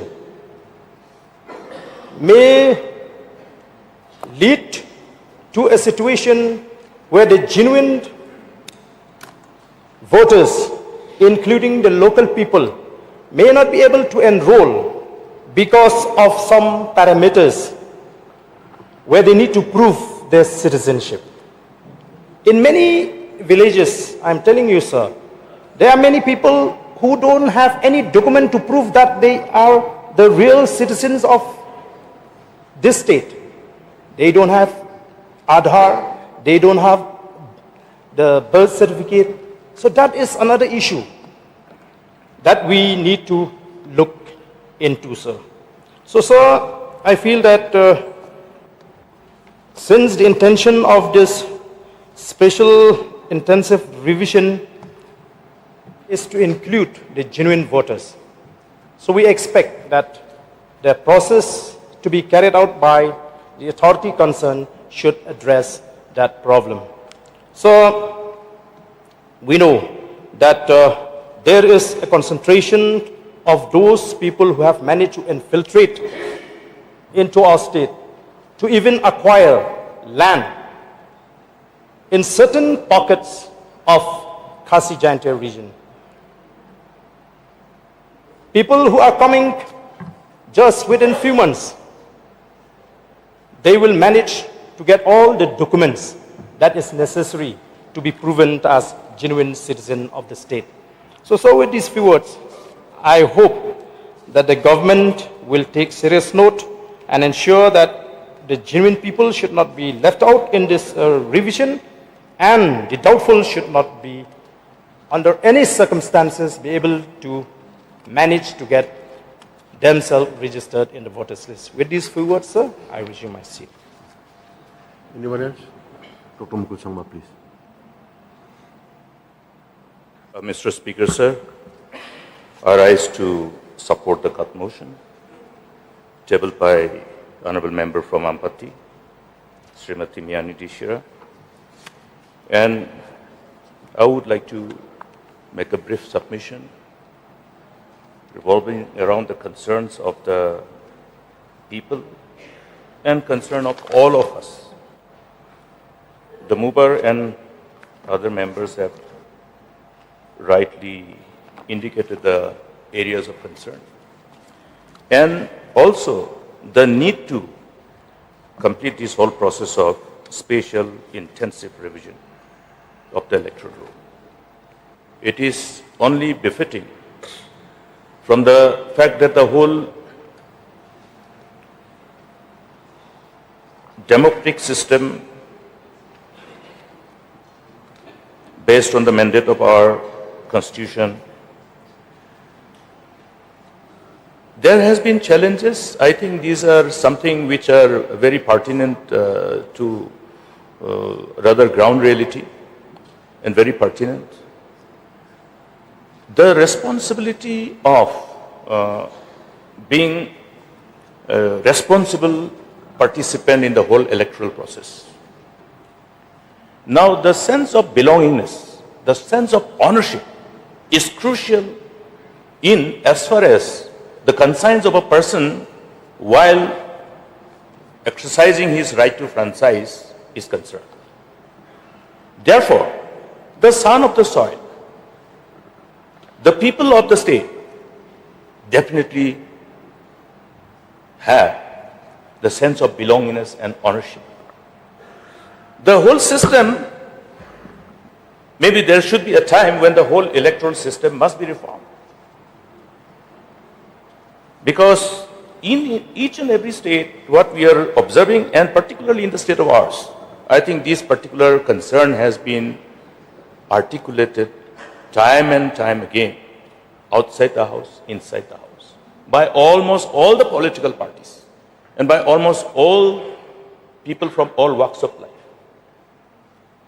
particularly who are concerned about the future of the state and who are aware of the various ramifications of the whole electoral system that we have adopted as per the mandate of the Constitution. The issue of being a citizen of the country, and by virtue of being a citizen of the country, having the right to franchise, but at the same time, in this huge, diverse nation, people from different parts of the country do, for various reasons, various factors, do migrate and temporarily stay. But here the question is, when they stay temporarily, will they have the sense of belongingness and the sense of responsibility towards the effective governance and good governance that is required for the welfare of the people of that particular state? It does happen because I want to be a little more blunt and be frank in this august house as to how our electoral process is to a great extent influenced by certain factors which are not healthy for a healthy democracy. There was a time when I was approached by a group of people in Tura. There was a parliamentary election going on. So, during election, there are too many requests, too many suggestions that people would like to meet, this and that. We need to see whether we can manage time. It's so difficult during election. It so happened that I was somehow or other, because the group informed that they had certain number of votes. And this certain number of votes was to be determined by some of the leaders collectively to decide to vote in favor of any political party. So we wanted to know first why they want to meet and what is their intent based on the issues. Then they said there is no issue for us. Whoever gives us more, we will vote. And why I'm narrating this story is because this group of people were not the people who were born and brought up in the state, who were residing in the state for maybe limited time, a temporary residence from other parts of the country. So you can understand that the sense of responsibility towards the building of this state is not part of their concern. Therefore, the same thing will happen if some of our people from Northeast has any vote somewhere else. Just because they have the vote, they make a vote. But then at the end of the day, I think the whole philosophy of democracy which guides us will not probably be applicable at that point of time. Therefore, it is also very important for us to see that our own people are in a manner which is inconsistent with the objective of these democratic principles of the democracy that we have adopted. I think we should see that people who are from a particular state must not be left out because of the system. Now the system, SIR, the parameters that every citizen has to fulfill before his name is enrolled during this course of exercise, quite challenging. In fact, lots of senior citizens are talking to us. Many senior citizens. And they have already started taking measures to see that, okay, all these important documents are already available with them. Look at the sense of responsibility, because they want to ensure that they can participate. But there are too many bottlenecks. One senior citizen tried to ring me up. I was in the assembly during this session, then subsequently passed on the message that that particular senior citizen of Tura has gone to municipality office for the birth certificate 3 times on foot. And he was asking, rather he conveyed this question, now birth certificate has to be given by the doctors who perform delivery, but birth certificate is being given by municipality. That is his reasoning. And at the same time, he questioned that why an old man like him, who is in his 90s, be compelled to go again and again? We say that we have put a robust system of governance and delivery system, even leveraging upon the whole benefit of digitalization. But at the same time, the ground reality is different. In fact, recently I had to speak to the Commissioner and Secretary of the Health and Family Welfare to draw the attention of the department concerned, because the citizens, the students who needed birth certificate were going again and again to PHC, where the doctors were not being able to provide the documents that they needed. The non-availability certificate for the children who were not born in the hospitals. Now we know those certain procedural hurdles. We all know how to somehow take cognizance of these inherent intrinsic hurdles that is already there in the process. Smoother, more easier way of enabling our citizens to get all these documents will be crucial in either enabling our citizens of getting included or getting excluded. That is where we have to take cognizance of the challenges. And therefore, I think it's easier said than done. There are challenges. And in the villages, almost 80% of the elderly people do not have birth certificates, or also do not have other certificates. Therefore, may we, from the side of the, may we get some kind of assurance pertaining to creating an enabling environment to simplify the systems of getting those necessary certificates. Otherwise, as our honorable member from Nokram has said, we will end up seeing many of our own citizens who are born and brought up here, the sons of the soil, the daughters of the soil, getting excluded during the course of SR. That is the challenge that we have. I do not like to dwell on elaborately on other things, but at the same time, I think because our democratic system required participation of every citizen.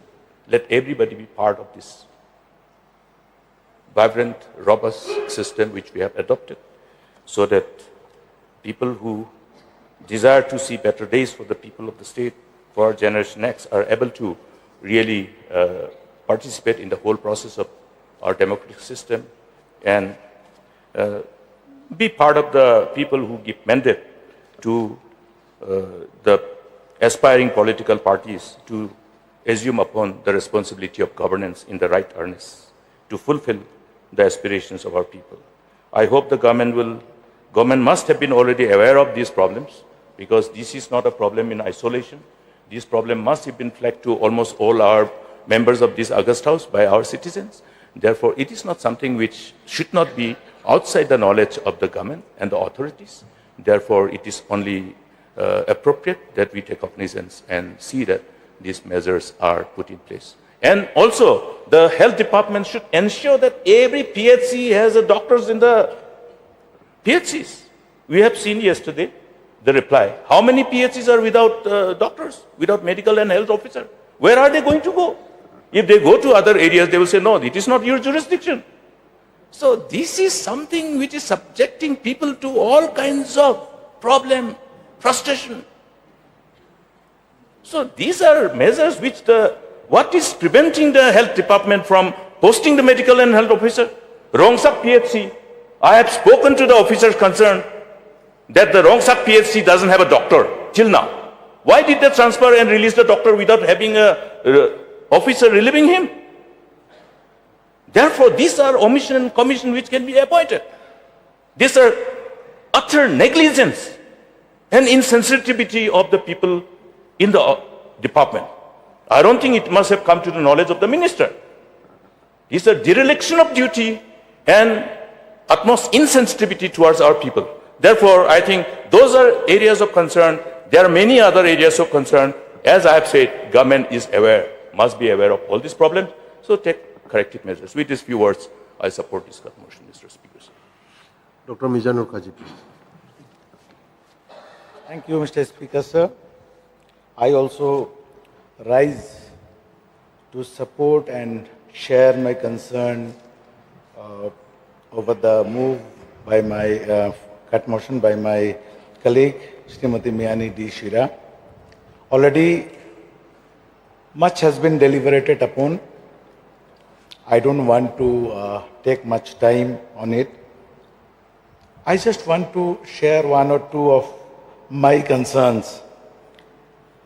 Number one being, I represent the area neighboring Assam border, and as we all are aware that these people, most of these people are ignorant of so many things.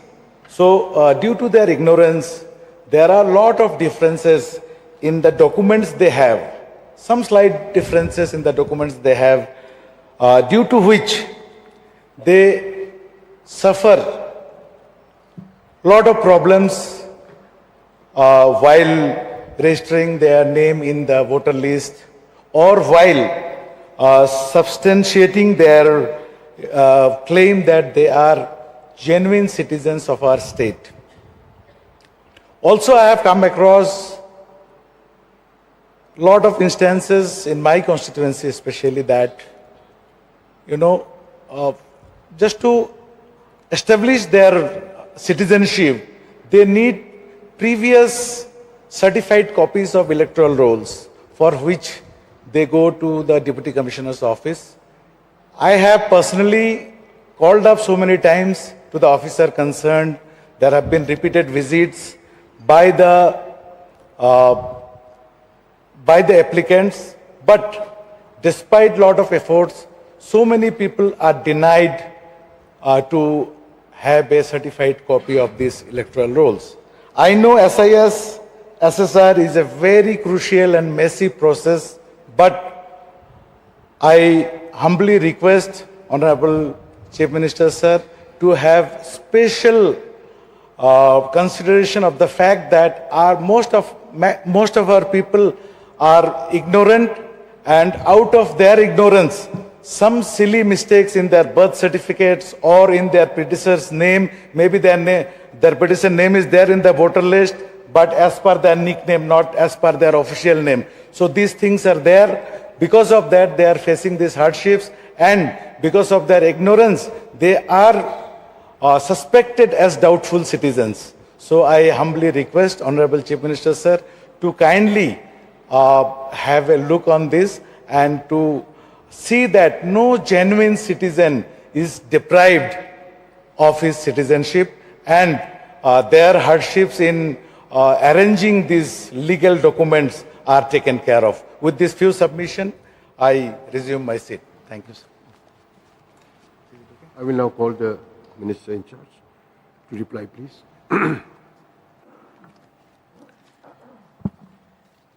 Mr. Speaker, sir, at the very outset, I would like to thank the mover of the cut motion, Mrs. Miani D. Shira, Honorable MLA of Ampati constituency, and also the Honorable MLA of Rajabala constituency for bringing this cut motion. And also would like to thank all the members who have participated in this cut motion.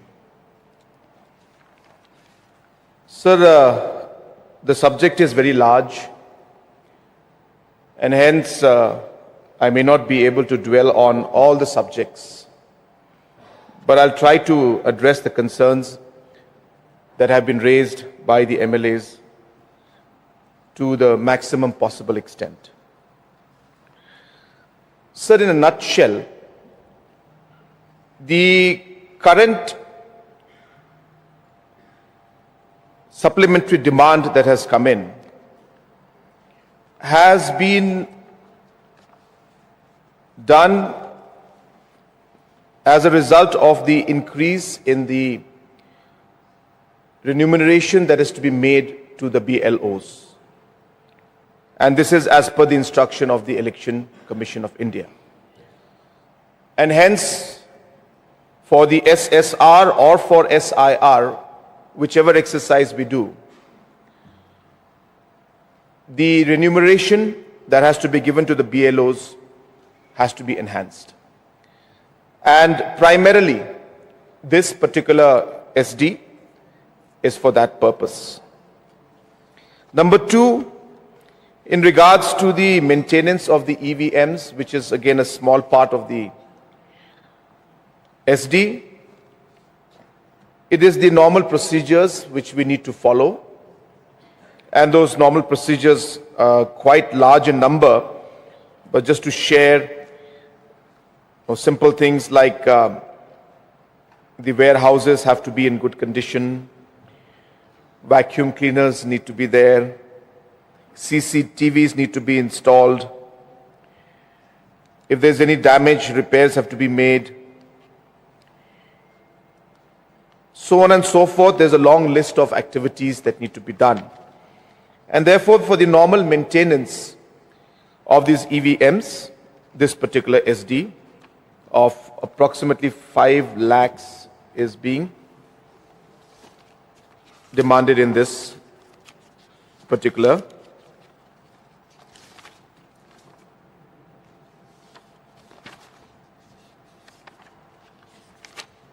SD, sir. Yeah, 5 lakhs for to meet the expenditure of the maintenance for the EVMs. Sir, having said that, of course, we have gone beyond the aspect of the basic financial requirements that we have. And I must thank the honorable members because the issues that they've raised are absolutely very, very, very genuine issues. And of course, as the government and of course the Election Commission of India is obviously concerned on all these aspects. And to put it quite straightforward, that the special intensive review that is being proposed by the Election Commission of India is being done primarily to address the concerns that have been mentioned by the honorable MLAs. So therefore, the exercise in itself is a reply to the concerns that the respected MLAs have expressed. I will not go through the entire process, sir, but just to give you a nutshell, that when it comes to the SIR, it is slightly different from the normal summary revision we do. But in this particular SIR, we will be going much more into detail. So during the last SIR, the enumerators were sent from house to house, verification with a copy of the details of the existing voters. However, in the present SIR, every elector will have to submit an enumeration form to the BLOs. And further, sir, for electors registered in the electoral roll as of January 2003, on the basis of the last SIR, no further documents are required to be submitted except the extract of the 2003 electoral roll, which means the concerns of the aged having to submit birth certificates again or any other kind of document or certification is not required, except, as I said, the 2003 electoral roll. And therefore, the process to large extent has been simplified.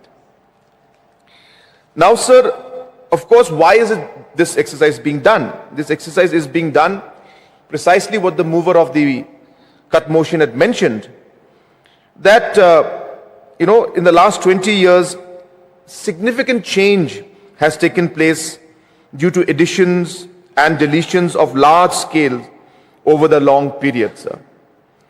Rapid urbanization, frequent migration of population from one place to another, livelihood and other reasons have become a regular trend. And therefore, sir, to address exactly the concerns mentioned by the mover of the cut motion, this SIR exercise is being done. So therefore, I don't want to deliberate much into the details of all of that. But as I said, most of the concerns that they've mentioned about having the genuine voters or not, or duplicate, duplicate means, sorry, double ID cards, people having names in two locations, which is possible because somebody shifts a particular location. Sometimes the officials at the grassroots level may not remember or may not execute the deletion. So therefore, it is possible. I'm not saying it should be done or it happens regularly, but it is possible.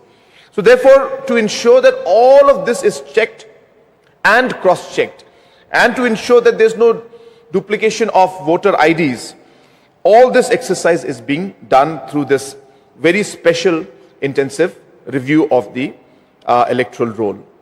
And to share with the honorable members, without going too much again into details, the SIR will be conducting these exercises. Number one, this exhaustive training of the BLOs. So there is a large component of training.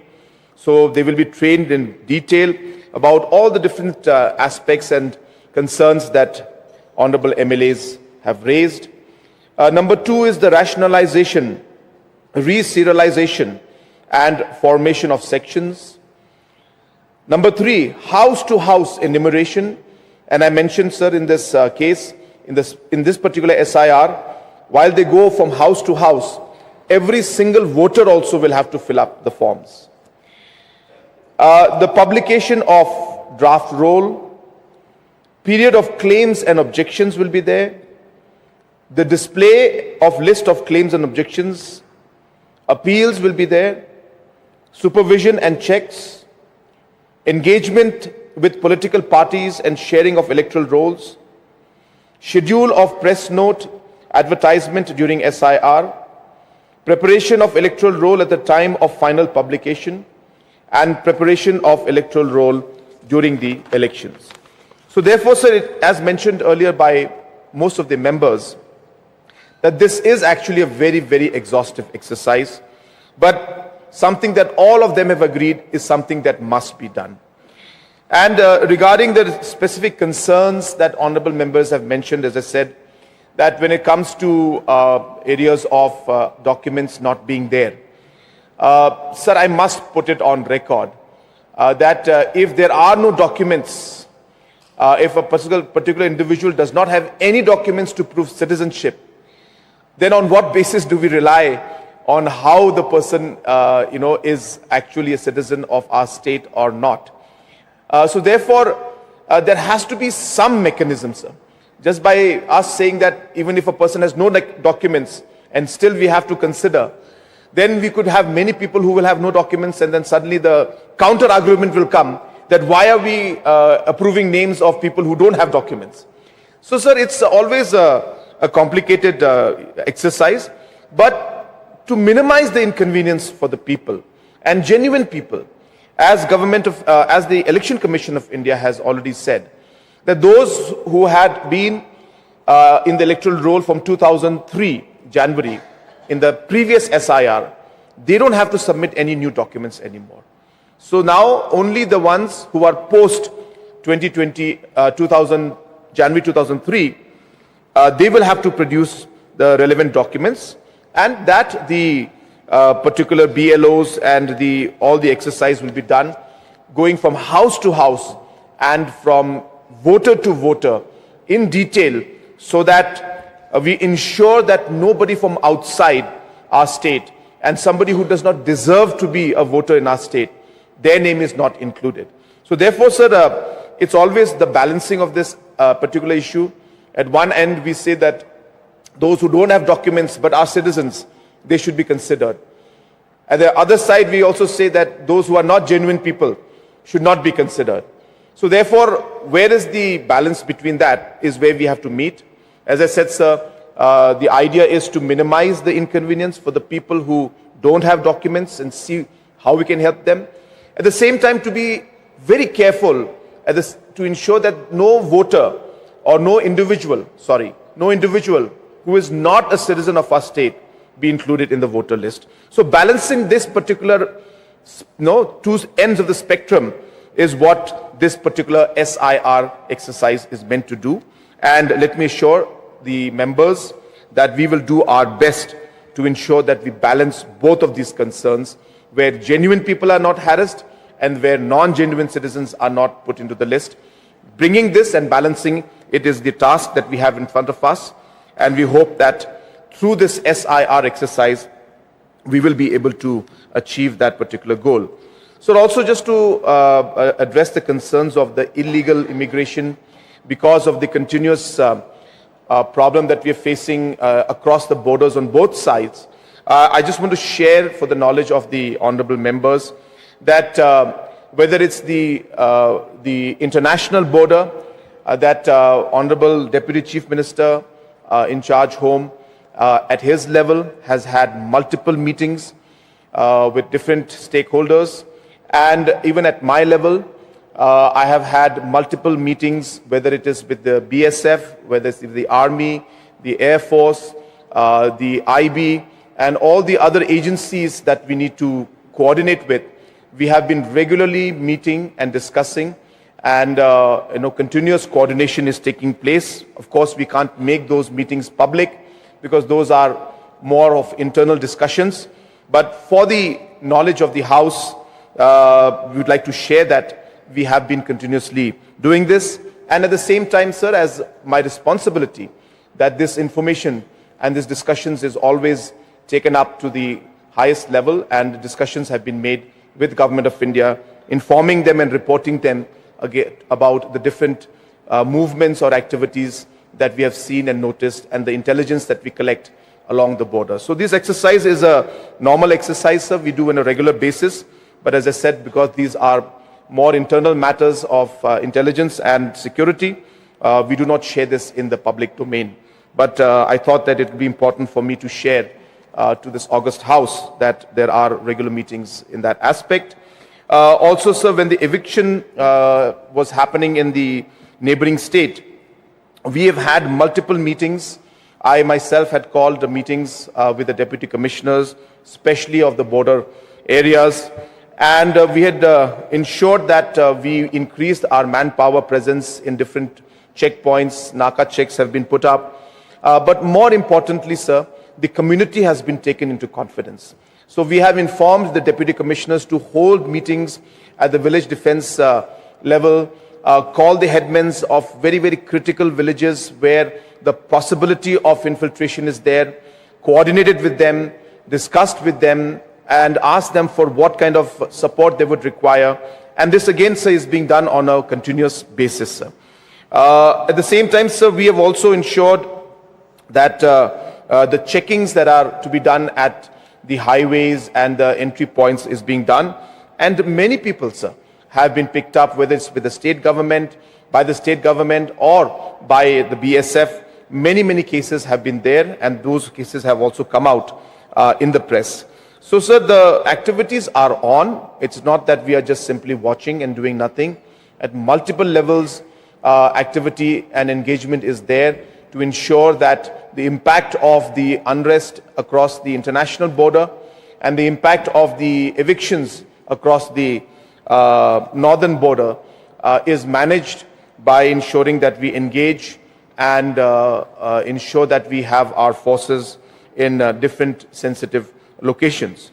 Sir, apart from that, just to share, Honorable LO had also raised concerns, though it's not something that is directly linked with the current cut motion, but since he had raised concerns, I want to share with him and with the House, so that in the recent past, the government of Meghalaya, our MDA government, has created a recruitment board for the medical department, sir. And because of this landmark decision that we have made, today, sir, we are able to address to a large extent the human resource requirement for the health sector in a very quick manner. Is it a perfect system and can we have 100% efficiency? Sir, it's challenging. We do have challenges, and in spite of the fact that in the last 3 years we have recruited 500 plus doctors, and we have also sent many of them for training outside, we still have certain challenges, and we are hopeful, sir, that in the days to come that we will be able to reduce the shortage of doctors in the different PHCs and CHCs. But all I can tell you, sir, is that a huge improvement has happened. A large number of doctors and additional manpower for other health workers. All of them, in many cases, sir, we have done a lot of work, but a lot more needs to be done. But just wanted to share that it's not that we have done nothing about it. A lot of activities taken place, and the situation is far better than before, and we are working towards ensuring that it will be much better in the days to come. Sir, at the same time, Honorable LO was referring to the issues of the efficiency in terms of the services.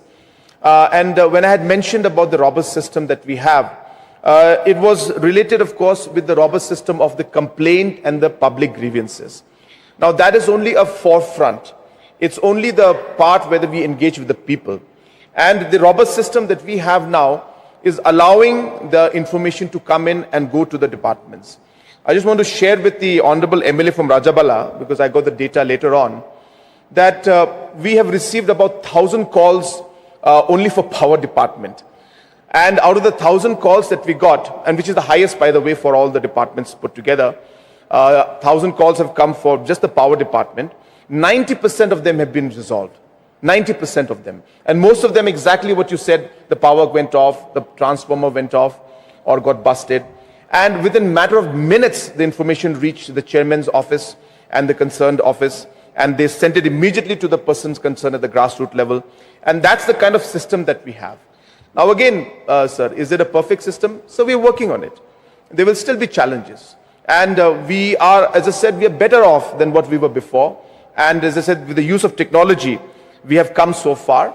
And let me assure the House that we will ensure that we continue to work towards improving the services even better in the days to come.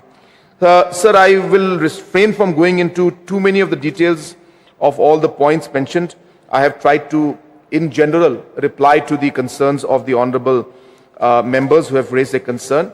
But I think at the end, I'll summarize simply by saying, sir, that number one, the SIR is absolutely necessary because precisely of the points that mentioned by the members, that there are so many duplicate IDs, there are so many mistakes in the names, there are so many problems that we are facing, and maybe some are not genuine voters.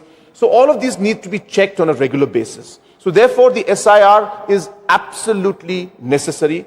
And as we get communication, official communication from Election Commission, we will be proceeding with that. And at the same time, just to share, sir, our CEO, he is in fact right now in Delhi. There's a conference of the CEOs going on in Delhi precisely to discuss the SIR. That's point number one, sir, to summarize. And point number two is that, yes, sir, there are a lot of genuine citizens who may not have documents. It's a kind of a very complicated situation, sir, because if you're a genuine citizen, how do you prove it? So we need some documents to prove it. And hence we will work on how we can create that. Election Commission has given us the option of saying that 2003 and pre-2003 January, they don't need to submit any certificates. They just need to show the electoral roll. Honorable MLA from Rajabala mentioned that electoral rolls are not available. I will make note of that and ensure that that kind of a difficulty is not there and pass on the instructions to our election department and also put in a point to the Election Commission of India regarding that point.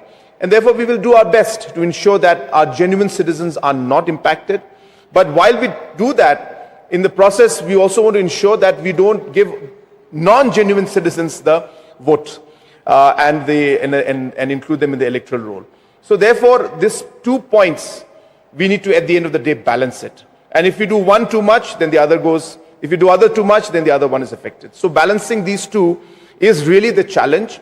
And through this SIR exercise, which is very, very detailedly mentioned out here on how it will go from house to house, how the trainings will happen, how different kind of programs will be done, all of this, we are hopeful that we will be able to minimize. Again, I use the word some minimize. There will always be challenges. There will always be one particular case or one particular occasion where some individual has faced some challenges.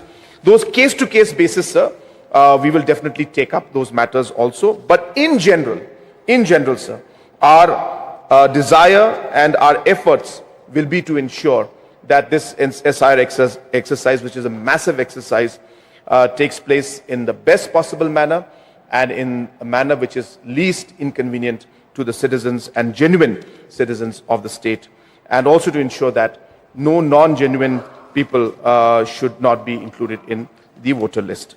So therefore, sir, with these few clarifications and also mentioning about the reason why we need the supplementary funds and the demand is there, which I mentioned is mainly because of the increase in the amount that is to be shared to given to the BLOs, and that is the primary expenditure, and that is why, sir, we have come to the House for the supplementary demand. And with these few clarifications, I would request the mover of the cut motion to kindly withdraw the cut motion. Thank you, sir. Now, may I know the mind of the mover as to whether they will withdraw their cut motion? Before the mover of the cut motion expresses his mind, her mind, only one issue which during the reply of the Honorable Chief Minister has drawn my attention is about that every individual has to fill up the forms when that house-to-house enumeration will take place. Now, the timing, because many of our youth are outside the state. So therefore, this another area of challenge will be there. Because during that time, if the children who are studying outside or working outside are not there, so I think separate timing can be given for those who are studying outside, and for that reason, and those who are working outside the state, they are not able to be present at the time of that enumeration. I think that can be examined and then see how we can best create an enabling environment so that everyone is able to fill up the forms.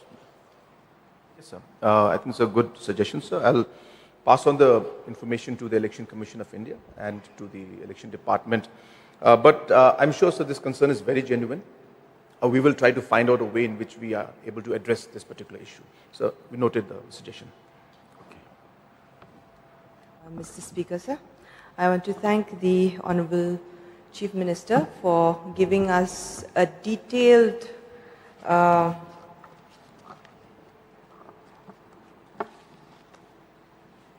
steps as the government is going to take, and for assuring us that all of our concerns will be addressed.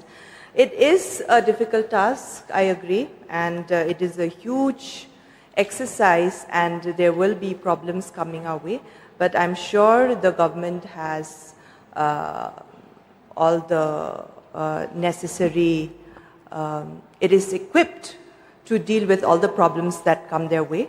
So therefore, with the assurance and the reply from the Honorable Chief Minister, I'd like to withdraw my cut motion. Thank you.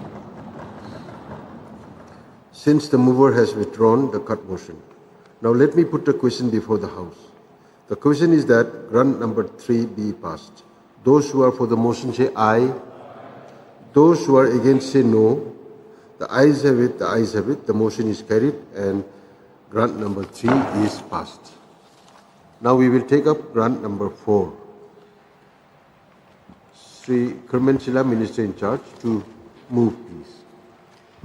Mr. Speaker, sir, on the recommendation of the Governor, I beg, sir, to move that an additional amount of Rs 76,42,000 be granted to the Minister in charge to defray certain charges which will come in the course of payment during the year ending the 31st March 2026 for the administration of the heads 2029 Land Revenue, 2245 Relief on account of natural calamities, 2250 Other social services, 2552 Northeastern region areas, 3475 Other general economic services, 4250 Capital outlay on other social services, 6225 Loans for welfare of SC, ST and OBC, 6250 Loans for other social services, 6401 Loans for crop husbandry. Motion moved. Since there is no cut motion against this grant, let me put the question before the House. The question is that grant number 4 be passed. Those who are in favor for the motion say aye. Aye. Those who are against say no. The ayes have it, the ayes have it. The motion is carried and grant number 4 is passed. Now we will take up grant number 5. Sri Kerman Sila, Minister in charge, to move, please.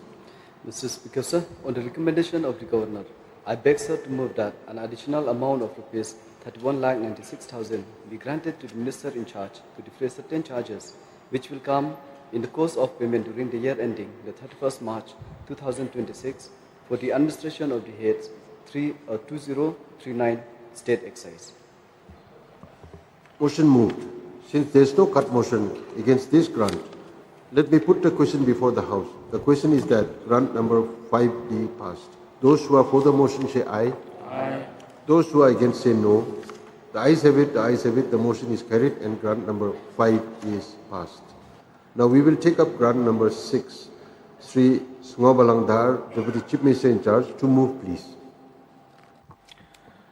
Mr. Speaker, sir, on the recommendation of the Governor, I beg, sir, to move that additional amount of rupees 57 crore 17,56,237 be granted to the Minister in charge to defray certain charges which will come in the course of payment in the year ending 31st March 2026 for the administrations of the head 2041 taxes on vehicle, 2070 other administrative services, 2552 northeastern areas, 3055 road transport, 4552 capital outlays on northeastern areas, 5053 capital outlay on civil aviations, and 5055 capital outlay on road transports, and 7055 loan for road transport.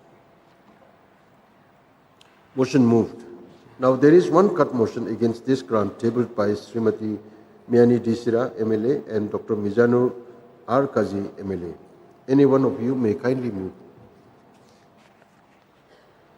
Mr. Speaker, sir, I beg to move that the total provision of rupees 57 crores 17 lakhs 56,237 supplementary demand number 6 head 5053 capital outlay on civil aviation at page number 10 of list of supplementary demands be reduced by rupees 100.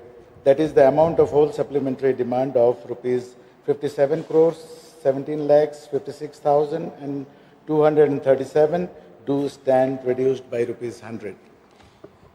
Motion moved. You may now initiate the discussion, please. Thank you, Mr. Speaker, sir, for allowing me to move this cut motion. This Umroh Airport, this is a vital lifeline for our state, especially the expansion of it, because as we are advocating for tourism and other development for our state, expansion of this Umroh Airport is extremely necessary to unlock Meghalaya's tourism potential. Extending the runway to around 2,000 meters will allow larger aircraft to land and cargoes will be able to land. There will be increased flights, so which will boost our tourism and economy of our state. But it has been noted that there has been lot of delays and there has been lot of delays in implementing or completing the project. Even just few months back, a tender was floated for rupees 119 crore with a promise to complete the progress of the work by 2026. And now I think even the land acquisition is already completed.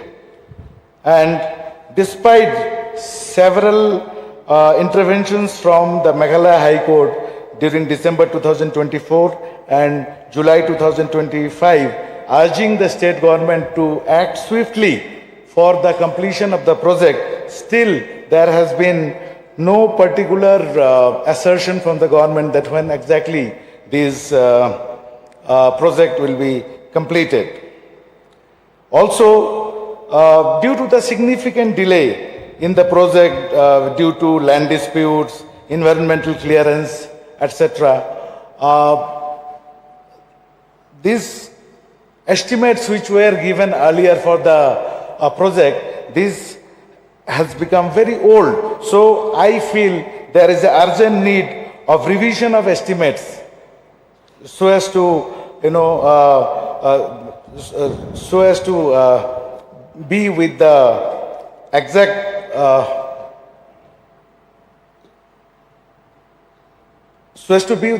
time.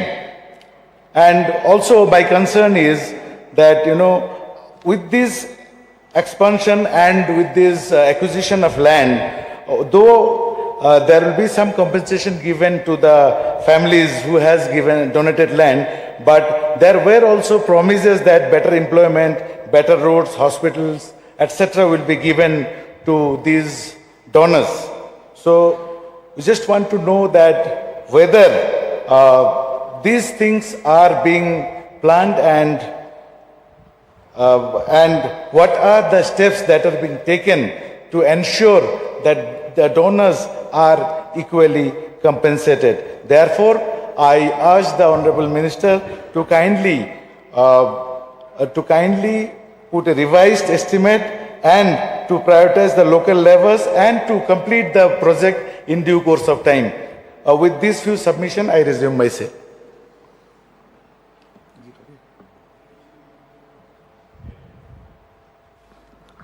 Mr. Chairman, sir, I rise to support the cut motion tabled by Honorable Member from Rajabala, Dr. Mizanur Rahman Kazi, and would like to draw through these the attention of the government and the minister in charge in particular about the concern of the people and therefore concern of each one of us in not being able to complete the project as far as the expansion of this airport is concerned. We all want expeditious completion, and we all are waiting to see that larger aircraft start landing and taking off from this airport. Substantial quantum of investment from the state exchequer, from the public exchequer have taken place. First thing was that the land that was needed for expansion. And this seems to be a continuous process. I'm little perturbed, and I feel that there is a lack of clarity in respect of the exact parcel of land in terms of its size. How much is the size that was required to have the needed expansion of the airport in terms of all the necessary runway expansion and also the lay-by, etc., etc. In fact, land issue was always a hurdle. And I remember when the current minister in charge power was our minister in charge transport then. We tried to ensure that the land which was needed for expansion was made available. People were convinced to agree to land acquisition because there are two large villages adjacent to the airport. We may recollect, I would like to refresh our memories. So the villagers were reluctant, obviously everybody will be reluctant to leave the place where they were born and brought up. Therefore, quite an extensive discussion, engagement, and persuasion was done by the government, and the minister in charge personally had to go to the village and meet the villagers a number of times, and they agreed. And we have whatever fund was required for that acquisition, that was spent, that was released that time. Subsequent to that, another bottleneck was that area adjacent to the airport, which was with the defense. And the ultimate agreement was there that there be land swapping, and the defense will agree to part that parcel of land which was required for the expansion. So for that land swapping, again, substantial amount was spent. But at that point of time, the total indicated land which was required for expansion and other construction related facilities were more or less indicated to be sufficient. So we require to have some more clarity as to what is the total land that has been acquired subsequently, and since this whole delay is connected to the issue of the land, sufficient or insufficient. Because this revision and other things, it is natural that when works are subjected to time overrun, there will be cost overrun. But here again, we have to also look at what is the SOR that has been adopted at the time of preparation of this estimate. Which year schedule operates and which SOR, whether the state's SOR or something else. So this will be something which will be required for having a better clarity and transparency on the quantum of amount that is being spent and that is being asked for. Because whether this time overrun resulting in cost overrun was avoidable or not. If it was avoidable, then why was the time overrun? These are also again questions. Why was there time overrun? Was it because of the contractor or because of the authorities concerned? Because the award of contract is always governed by all the necessary terms and conditions which should be fulfilled by both the authorities who award the work and at the same time the contractor. Therefore, this has to be examined as to whether the onus of responsibility which is bestowed upon the contractor, whether the contractor has taken care of ensuring that the time overrun is not because of the factors related to their deficiency or their whatever causes or factors are because of the factors attributed by the contractor. So this has to be also examined, and we would like to have a categorical reply on this. And at the same time,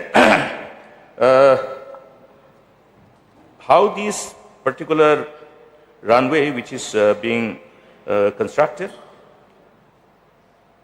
how this will facilitate, whether it will be sufficient enough in terms of its length and whatever is required from the safety aspect of your avionics point of view.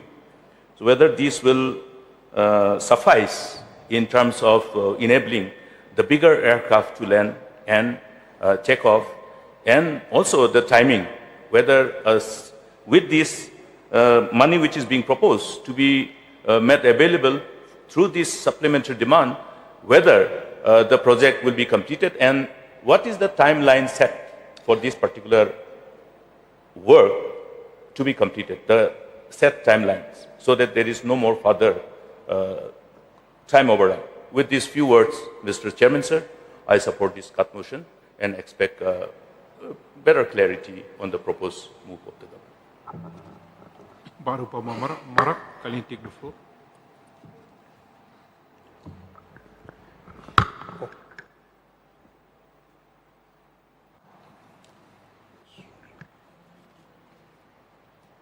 Mr.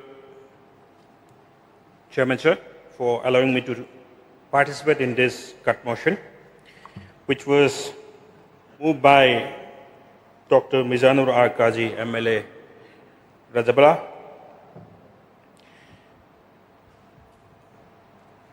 What I'm going to speak may not be directly related to the Umrah airport, but I just want to put my concern in this August House.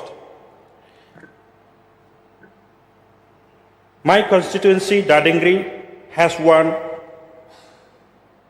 airport which is not functional till that, which is called Baljek Airport. So despite signing an MOU with the Airport Authority of India on May 6, 2025, where I was present with the Honorable Chief Minister and other dignitaries, and in that MOU signing program, the constituency people of the 49 Dadingri constituency were given an assurance that the Baljek airport will be made functional by April 2026. Despite that assurance, what we are seeing under my constituency in Baljak Airport, there is no progress at all, nothing, no work has been initiated, no work has been started. And as per the local people's report, some complaints are coming to me that already land acquisition has been met. But despite the land acquisition being met, the landowners are yet to get the land compensation. And despite the assurance from the Chief Minister himself, Honorable Chief Minister himself on May 6, 2025 in this year, that it will be started by next year, April. This last budget session, I was speaking about the holding of Megong festivals in the airport, which has become an eyesore and talk of the people. Why does Baljak Airport has to be made as a venue for holding such programs? And this time also, we are seeing that this same Megong festival is going to be held again in the Baljak Airport. So, I am not sure, I am very much concerned whether this Baljak Airport project is going to take up or not, whether it is going to be functional by April 2026 or not. So that is my concern, which I would like to put forward in this August House, so that my people who are confused already there, despite MOU being signed, no initiative has been taken so far. That is why they are so much concerned, and they have been asking me. So, as a responsible representative of the people of my constituency, I have to ask that, though it is not related to specifically to the Umrah Airport. This is my concern. So, with this concern, I would like to resume my seat. Thank you. I will now call the Deputy Chief Minister in charge to kindly reply, please. Mr. Chairman, sir, I am very grateful to the honorable member from Raja Balar Turkaji who's moving this cut motion, and also the leader of oppositions, Dr. Mukul Sama, and the other member who participate in this. Sir, Shillong Airport at Umroi is currently the only operational airport in Meghalaya, and the airport is currently serve flight to Delhi, Kolkata, Impulse, and Lengpui with an annual passenger footfall of approximately 1.2 lakhs. However, it is limited runway length of 1,829 meters, which restrict it to accommodating only ATR-72 type aircraft. And due to the topographies and runway limitations, the airport cannot facilitate landings of narrow body aircraft like the Airbus A320 or Boeing 737, which are widely used across the country. With a significant increase in tourist traffic and the state development ambitions, the government of Meghalaya, in partnership with the Airport Authority of India, has conducted a detailed study in the year 2024 on the possibilities of expansion of the existing airport. And accordingly, the Airport Authority of India has prepared a master plan for its airport expansion for the operations of Airbus A320 and Boeing 737 type aircraft. And the master plan submitted by the Airport Authority of India proposes expansion of the runway by another 571 meters on runway 04 side, taking the total length of 2,400 meters to enable unidirectional operation with landing run from runway 22 and takeoff from runway 04 side.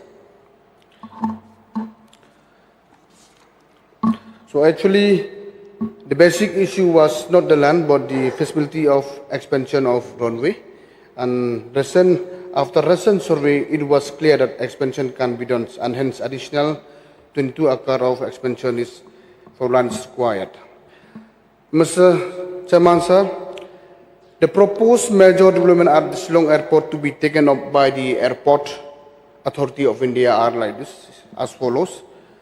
Runway extension by 571 meters.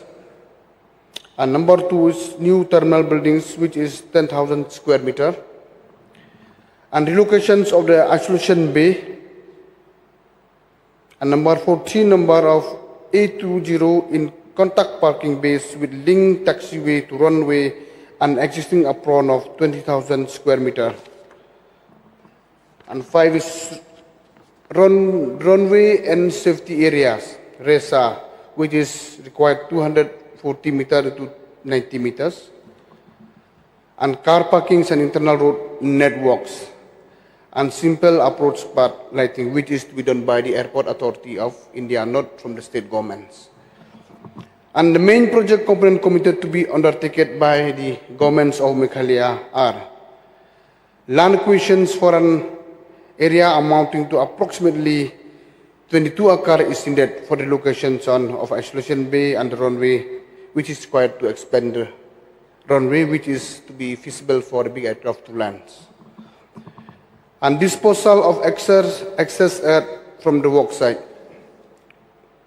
And construction of greenfield approach road to the airport, including the land acquisitions.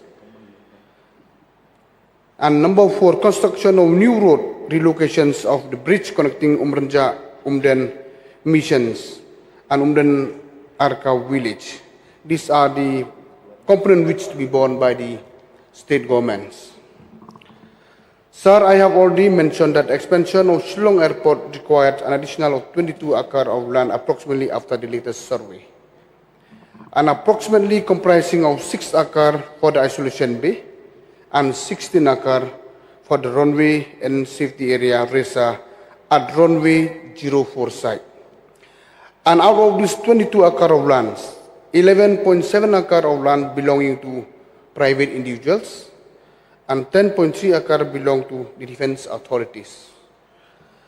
And accordingly, the Transport Department initiated the process of acquiring the 11.7 acres of land belonging to private individuals and requested the Office of Deputy Commissioner Ribhoi Districts, Nongpo, to conduct a detailed survey and assessment of the required land and as per the prevailing government rates and to submit the financial proposal for direct purchase of lands.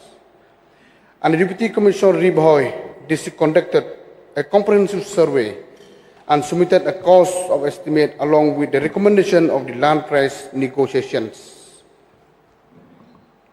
Committee for Direct Purchase of Land, Trees, Crops and Buildings. Total cost estimate for the acquisition of land, trees, crops and building amounting rupees to 72 crore 17 lakh 56,237.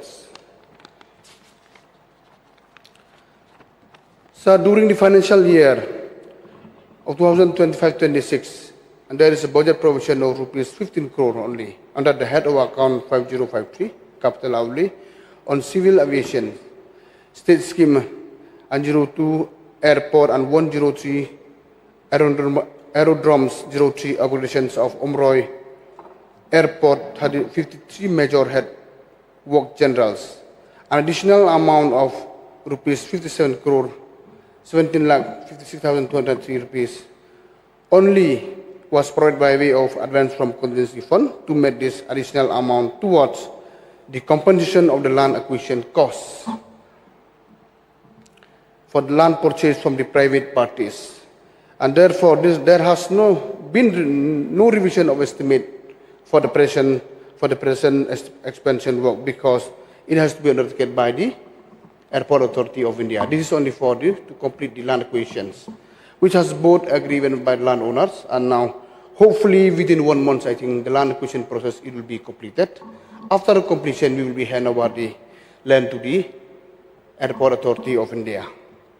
And sir, in addition, I would like also to mention here that the department is also working out on acquiring land from the defense authorities, as well as private individuals, with regard to construction of a new approach road and land for exchange with defense authorities in lieu of defense lands. And also during these last few months,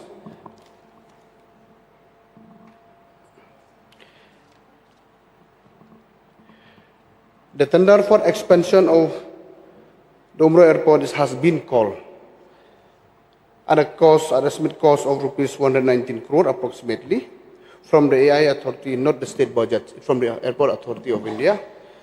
And unfortunately, there is some technical issues, and the tender was cancelled, and they have to recall again. And we from the Transport Department, we had followed with them, request them to initiate the process immediately at the earliest possible, so that in order to avoid all this delay. As all of us are waiting for this airport very eagerly, in the whole state of Meghalaya now, we know that with the coming of this airport, it will be really a game changer for the state of Meghalaya as a whole. And so therefore, even the time has fixed. After the allotment of work, when everything is finalized, 18 months has, for the completion of time also has been fixed in the tender.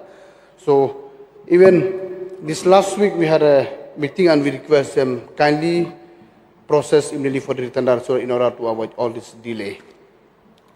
And therefore, sir, I already reply. Actually, the basic issue was not the land as of now, is the feasibility report of expansion. So after the latest survey, the survey is feasible, and that is why we are going to acquire for the another 22 acre of land, like how I stated.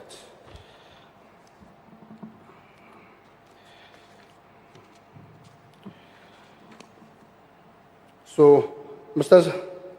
Chairman, sir, this expansion project is not merely infrastructure, and yes, we know there is a time during the last 1 year there is a little problem with the landowner, and as of now all the landowner is in place, and as soon as we have placed some money, and with the passing of this court motion today, this demand number 8, hopefully within 1 month, as per agreed with both the landowner and the Office of Report District from DRD Noppo, I think within 1 month we'll be able to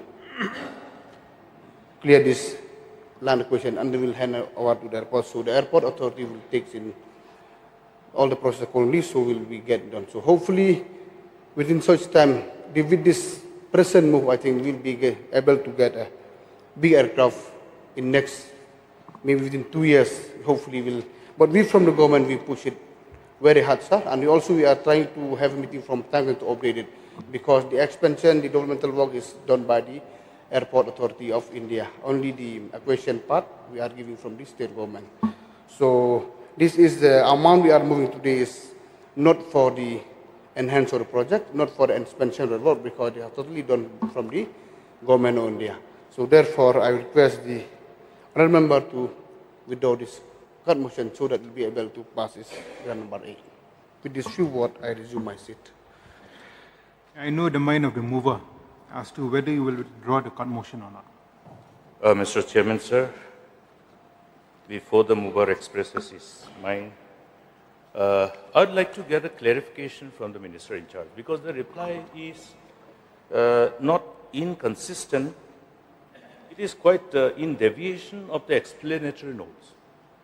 Therefore, it becomes very difficult for us to actually, because the reply, if we go by the explanatory notes, the explanatory note says that during the financial year 2025-26, there is a budget provision of rupees 15 crore under the head of account 5053 capital outlay on civil aviation state schemes, 02 airports, 102 aerodromes, 03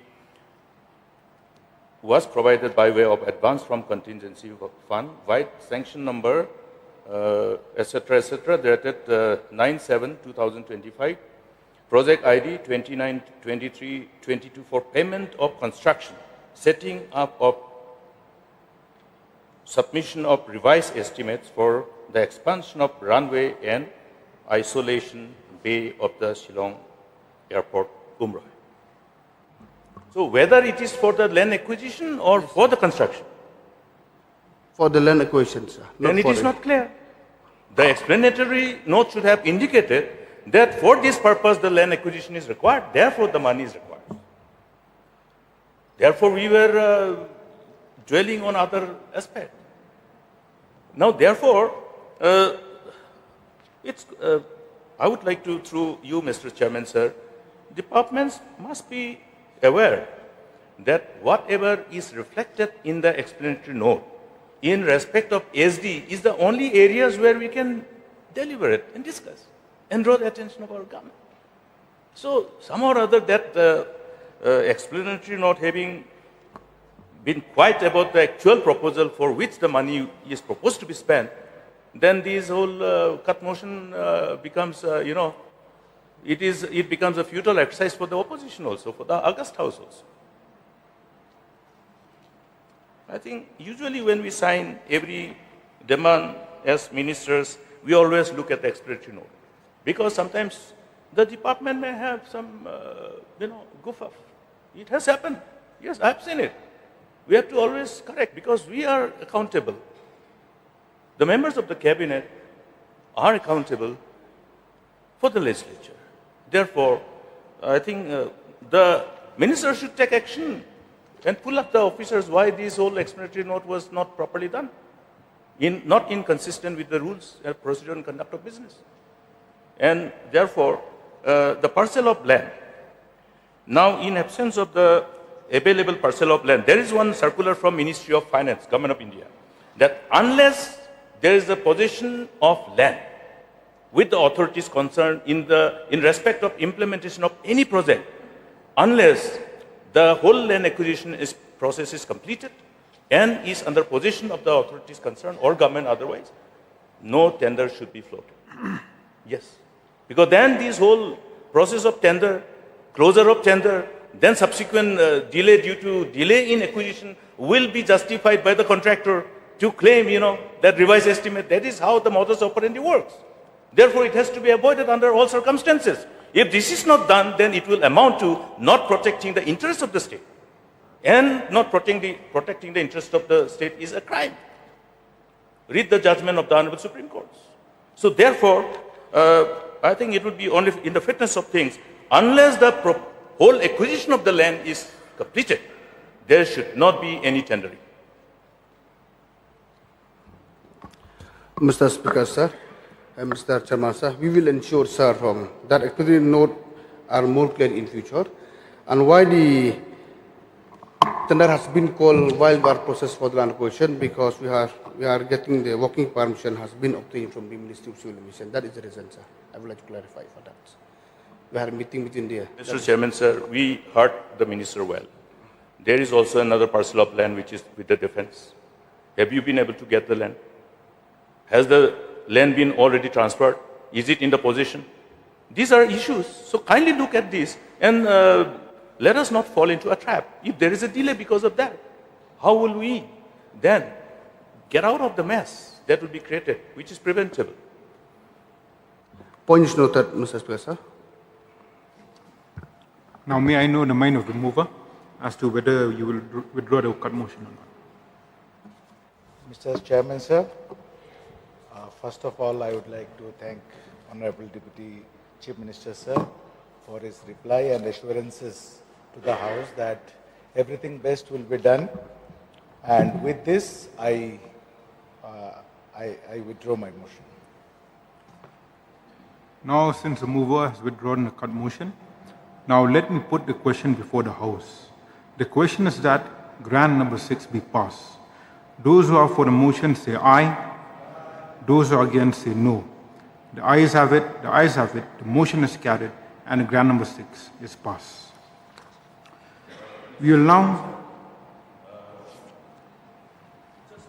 of, future course correction under Rule 300, which provides us a space for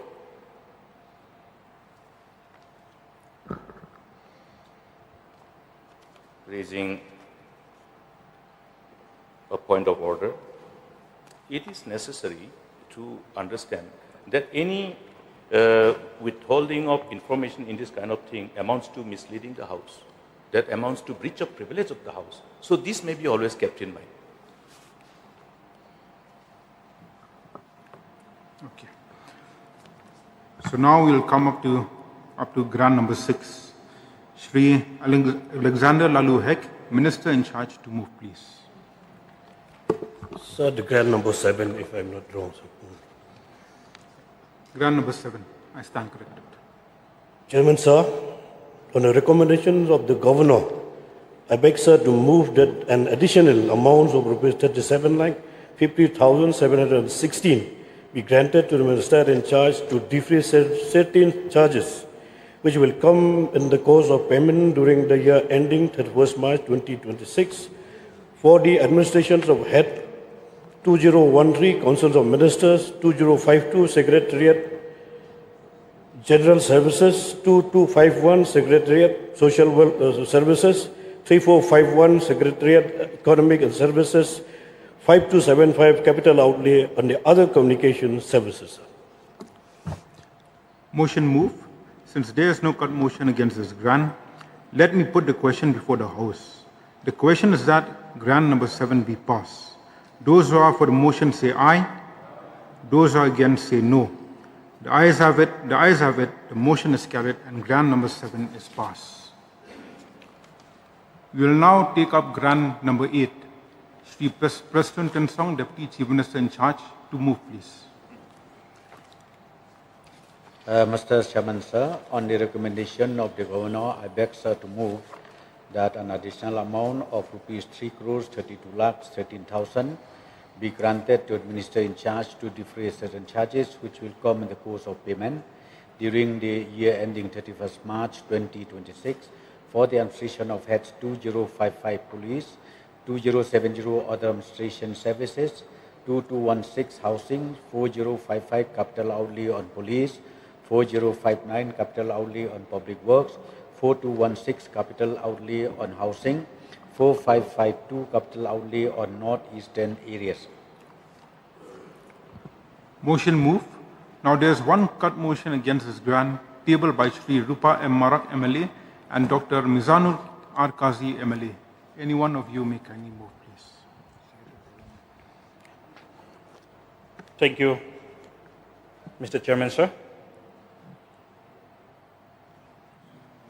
I beg to move that the total provision of rupees 3,32,13,000 supplementary demand number 8, head 2070 other administration services at page 14 of list of supplementary demands be reduced by rupees 100. That is the amount of the whole supplementary demand of rupees 3,32,000 or 32 lakhs, 13,000 do stands reduced by rupees 100. Motion move. Now you may initiate discussion. Thank you, Mr. Chairman, sir. This department relates to the police department, which holds a very significant role in the administration of the government and for keeping the law and order and bringing peace to the people. So what I want to discuss, what I want to speak in this cut motion is whatever I have observed in the explanatory notes provided in the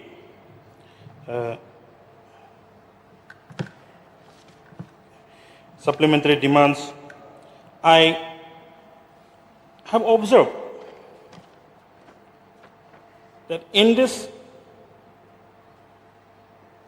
supplementary demand moved by the Honorable Minister in charge, Home Police, that there is no clarity on the number of, which I want the clarity actually. So clarity on the number of establishments where the part-time sweepers are engaged, so that we know every rupee is being spent on whoever those sweepers are and where those establishments are, because in the explanatory note itself, it was only stated that in the various establishments, part-time sweepers engage in various establishments. So what are those various establishments, which I would like to know from the Honorable Minister in charge, and what are the amount being spent on those part-time sweepers who are helping in the day-to-day affairs of the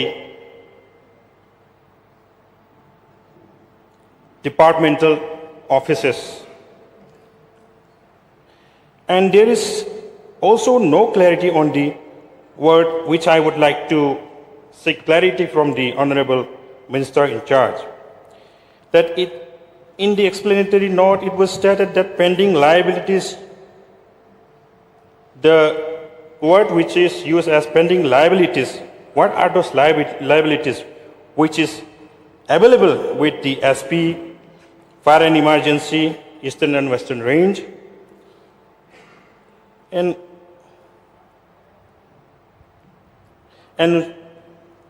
would like to know that what is that pending liabilities for which the expenditure is being required. See, speaking about the liabilities, when I was a small young boy, it is still there. Sometimes it breaks down on the way when something emergency arises, fire incidents arises. So this type of liabilities are there, which needs to be looked into seriously. Because in the summer seasons, we used to get lots of fire incidents in our area, not only in our area, everywhere. Since I come from Garo Hills, I have seen in Garo Hills region, the vehicles which is being used by the fire and emergency services are outdated. Sometimes they cannot reach on time to address to the situation in which people are. So these are my concerns, and which I would like to seek from the Honorable Minister in charge. With this submission, I resume my seat. Thank you. Dr. Kazi, can you take the floor? Mr. Chairman, sir, I also rise to support the motion moved by Shri Rupa M. Marak, Honorable MLA from Dadangiri. I have gone through the notes in the explanatory section, and what I could see that this amount is required for additional payments of this additional pending payments of this fire servicemen. Here I want to highlight one thing, that these servicemen, they are the backbone of our state's essential services. You know, we depend a lot on them for our safety.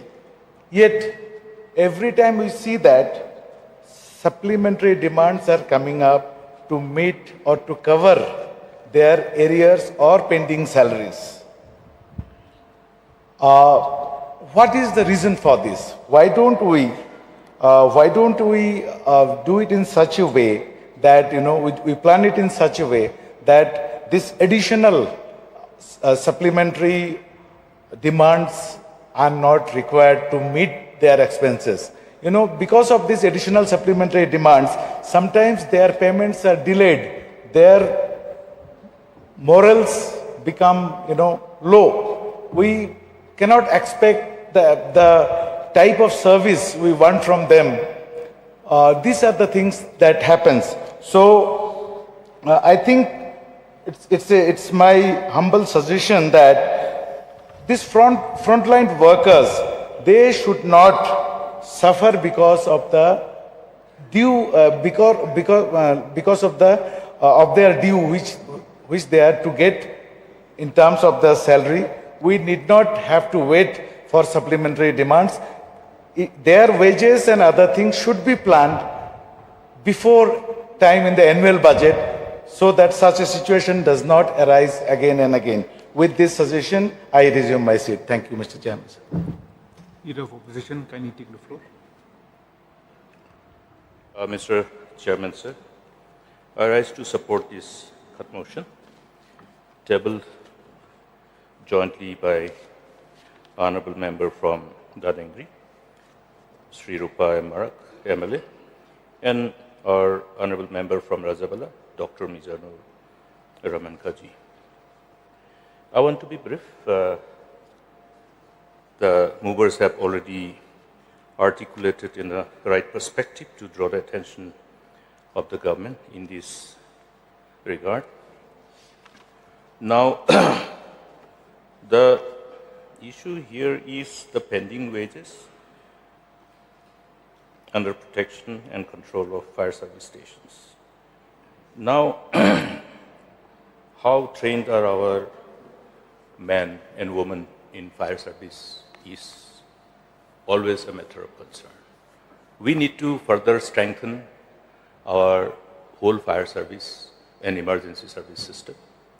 We have seen instances where we were found in deficiency. So, certain auditing and based on the kind of more frequency of challenges that we are confronted by, I think we'll have to somehow look at this organization in a right perspective, and whatever is needed must be taken up as a measure to strengthen this particular sector. Because disaster keeps on striking. We can't presume or assume when the disaster will strike. And at the same time, please also let us remember that there has been changes in building bylaws.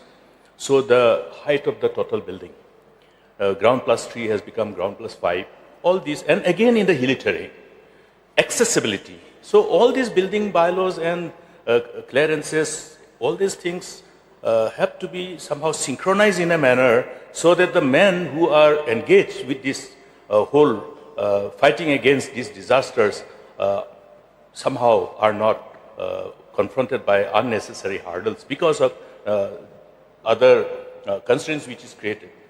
And at the same time, the equipment that were already with us, old ones, you may need more money, but I think there is no way out, there is no other excuse. We have to look at how we can have much more modern, more equipped fire service system, because otherwise we see the lives of these men and women who are on the ground zero to deal with this kind of disaster, their lives are pushed to lots of risks. I have personally seen recently in Tura when how the men and women who were trying to somehow fight the fire incident were subjected to that kind of challenges. So I think Minister must be aware of, Deputy CM in charge must be aware of all these things. And I only would like to draw the attention to further reinforce our concern and see that this is taken as a priority. And at the same time, rather than engaging on a volunteer basis, solid, robust training is required for them. That is not yet done. We are almost like borrowing the manpower on a need-based basis. But these kind of challenges when dealing with the disaster of this nature requires all the necessary training with which they must be equipped with. Therefore, this is one part which the government should examine. We have come a long way and we have done whatever we could, but then it's time now to see that challenges are becoming more and more reality, and therefore the need to strengthen with all the necessary measures which is required to see that we have an effective and capable, robust firefighting system put in place. Thank you, Mr. Chairman. Thank you. I will now call the Deputy Chief Minister in charge to reply, please.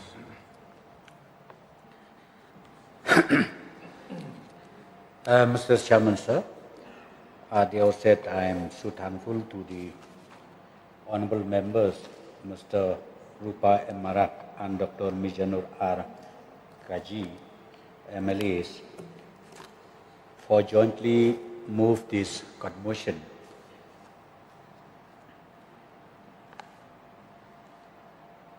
On the head of account 2055 Police, 2070 Administration Services and 2216 housing.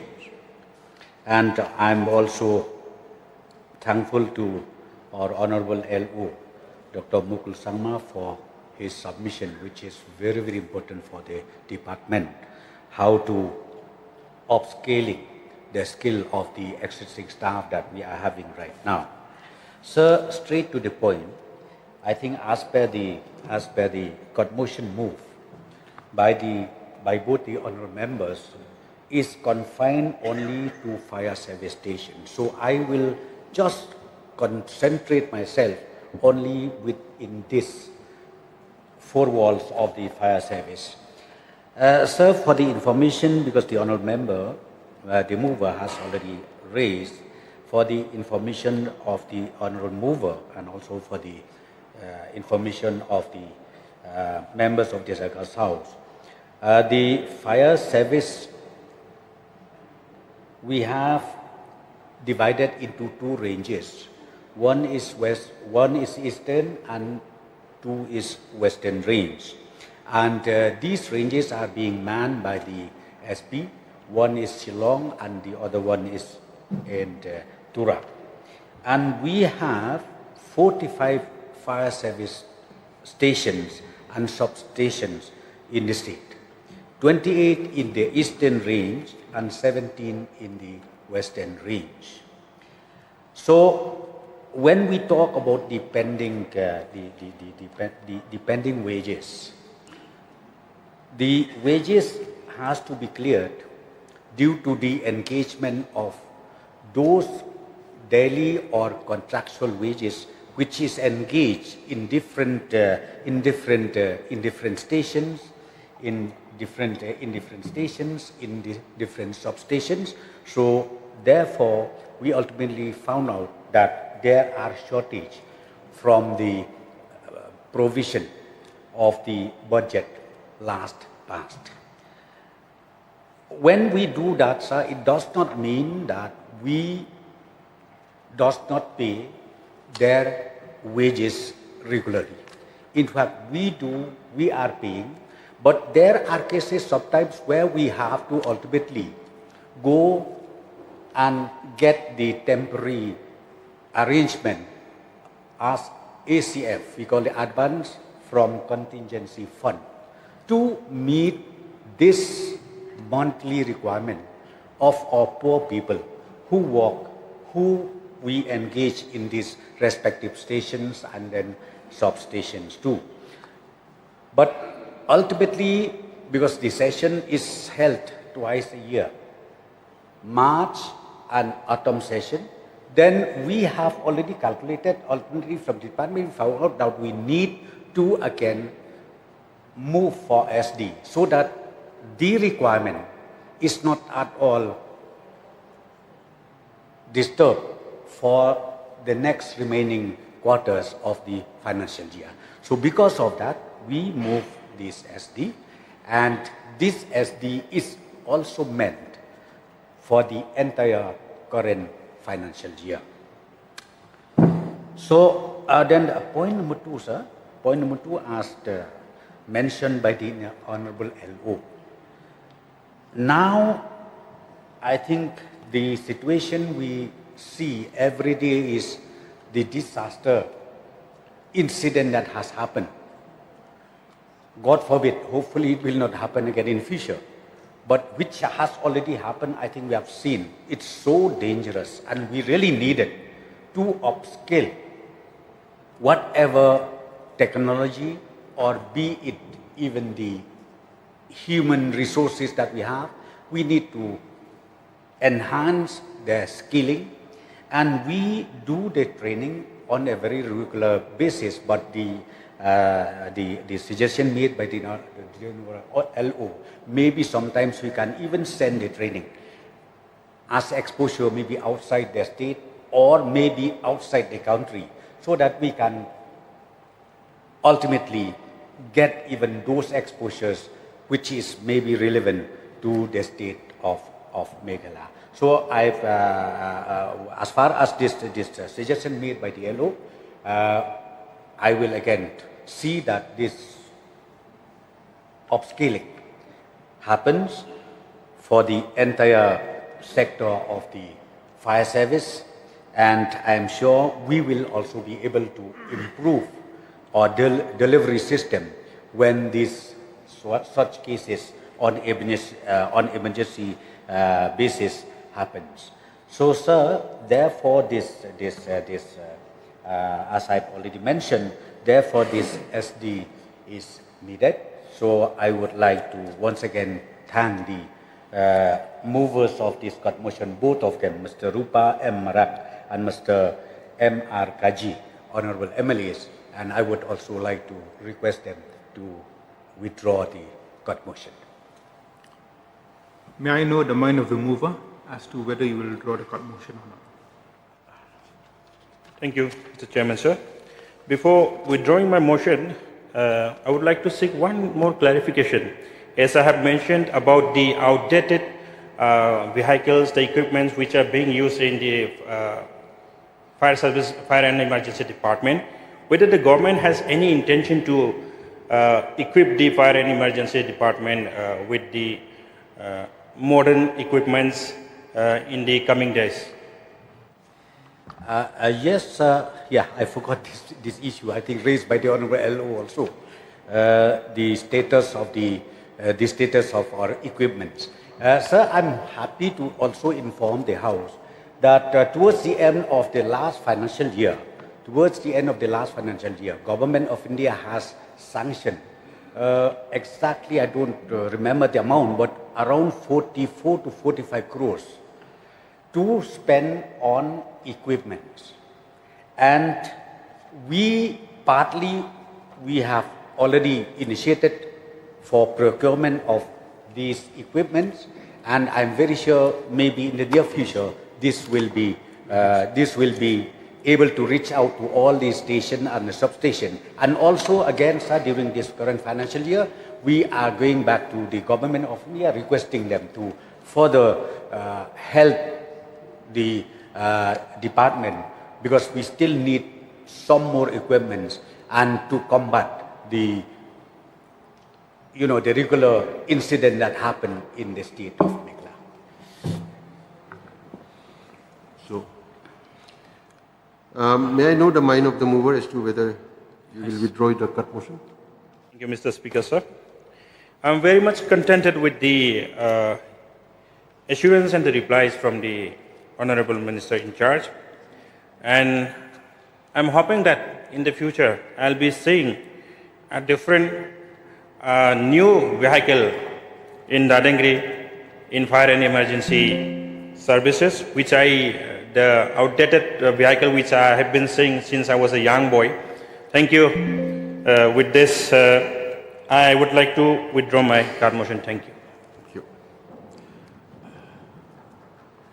Since the mover has withdrawn the cut motion, now let me put a question before the House.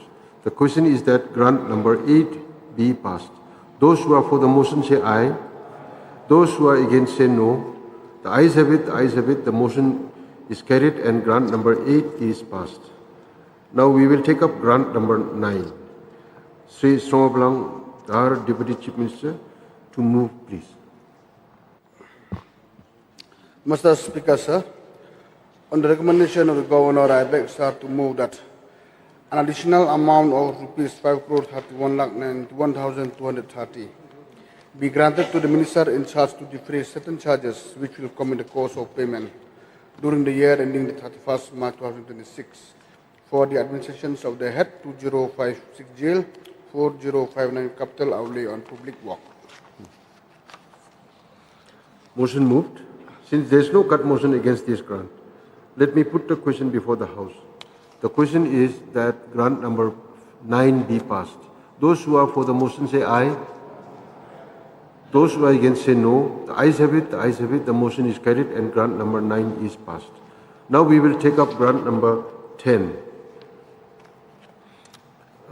Sri Preston Tungsong, Deputy Chief Minister in charge, to move, please.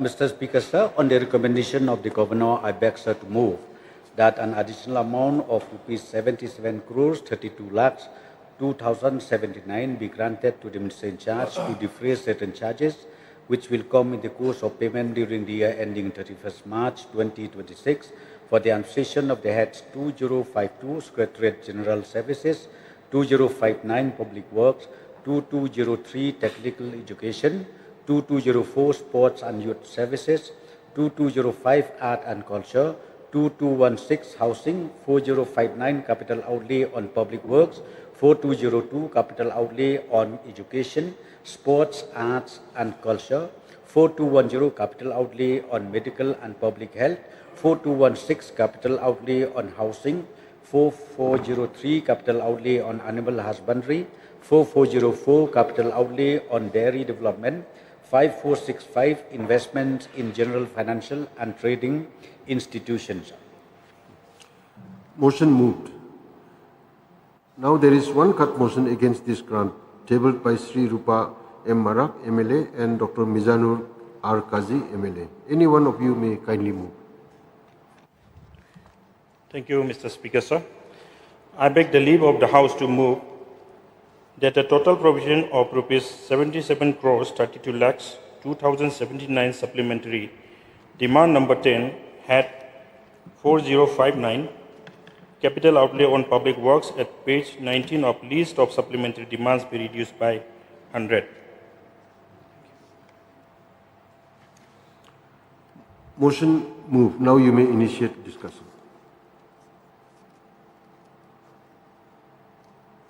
Thank you, Mr. Speaker, sir, for allowing me to move the motion.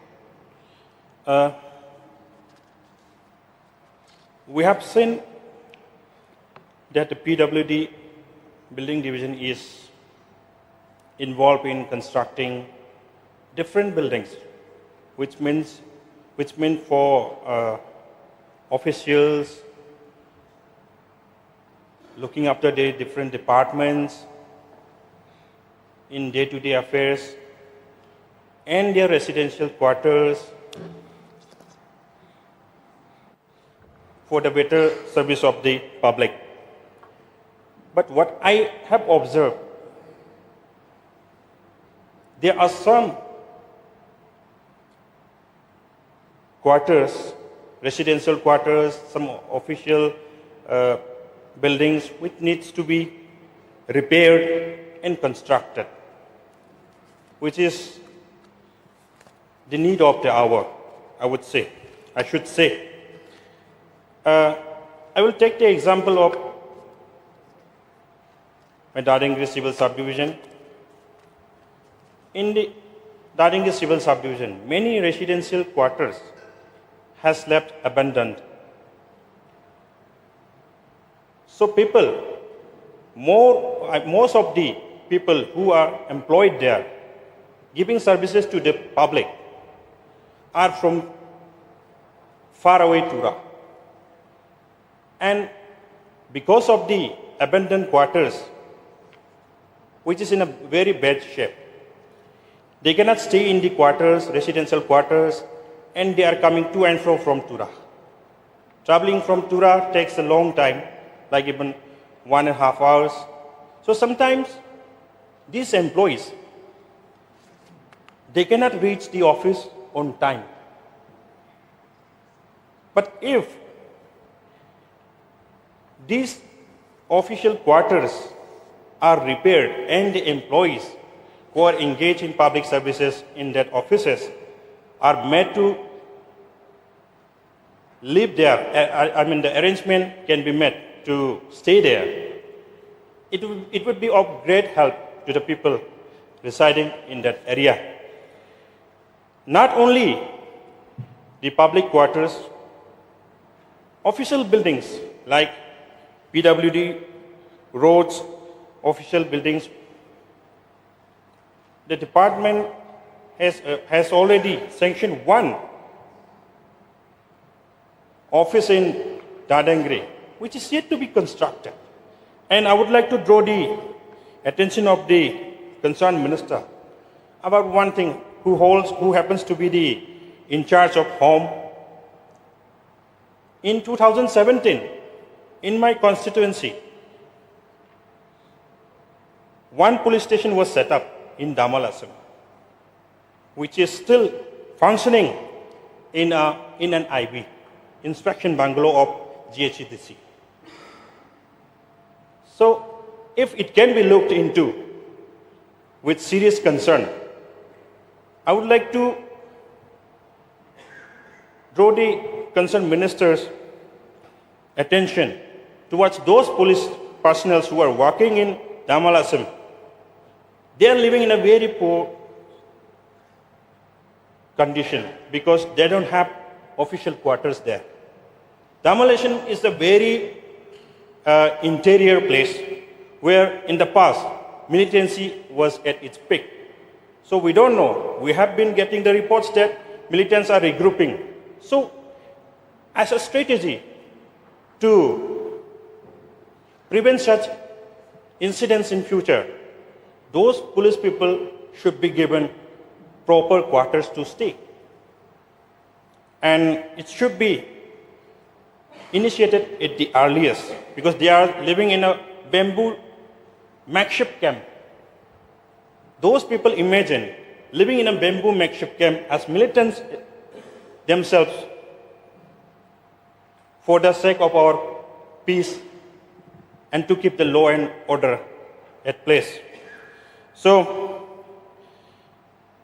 not only in my constituency, everywhere, if I visit some police stations, I can see some roofs leaking and which needs immediate repairings and all. So these are some concerns which I would like to put forward to the concerned minister to look into it. And about the Meghalaya houses, I don't know about Meghalaya houses like Mumbai and that Vellore thing, but I used to be in Guwahati. Recently, it has been renovated. I can see all the paintings, new paintings being made. But what I see when I went inside, the closet handles are broken. What type of repairing works are going on? So, to see all this, I'll be happy if the concerned minister takes a note of this and take necessary steps. So these are the few concerns which I would like to put forward to the concerned minister to look into this matter with a serious concern. And with this few submission, I would like to resume my seat. Thank you. Anyone want to discuss? Yes, please. Mr. Speaker, sir, I rise to support this cut motion.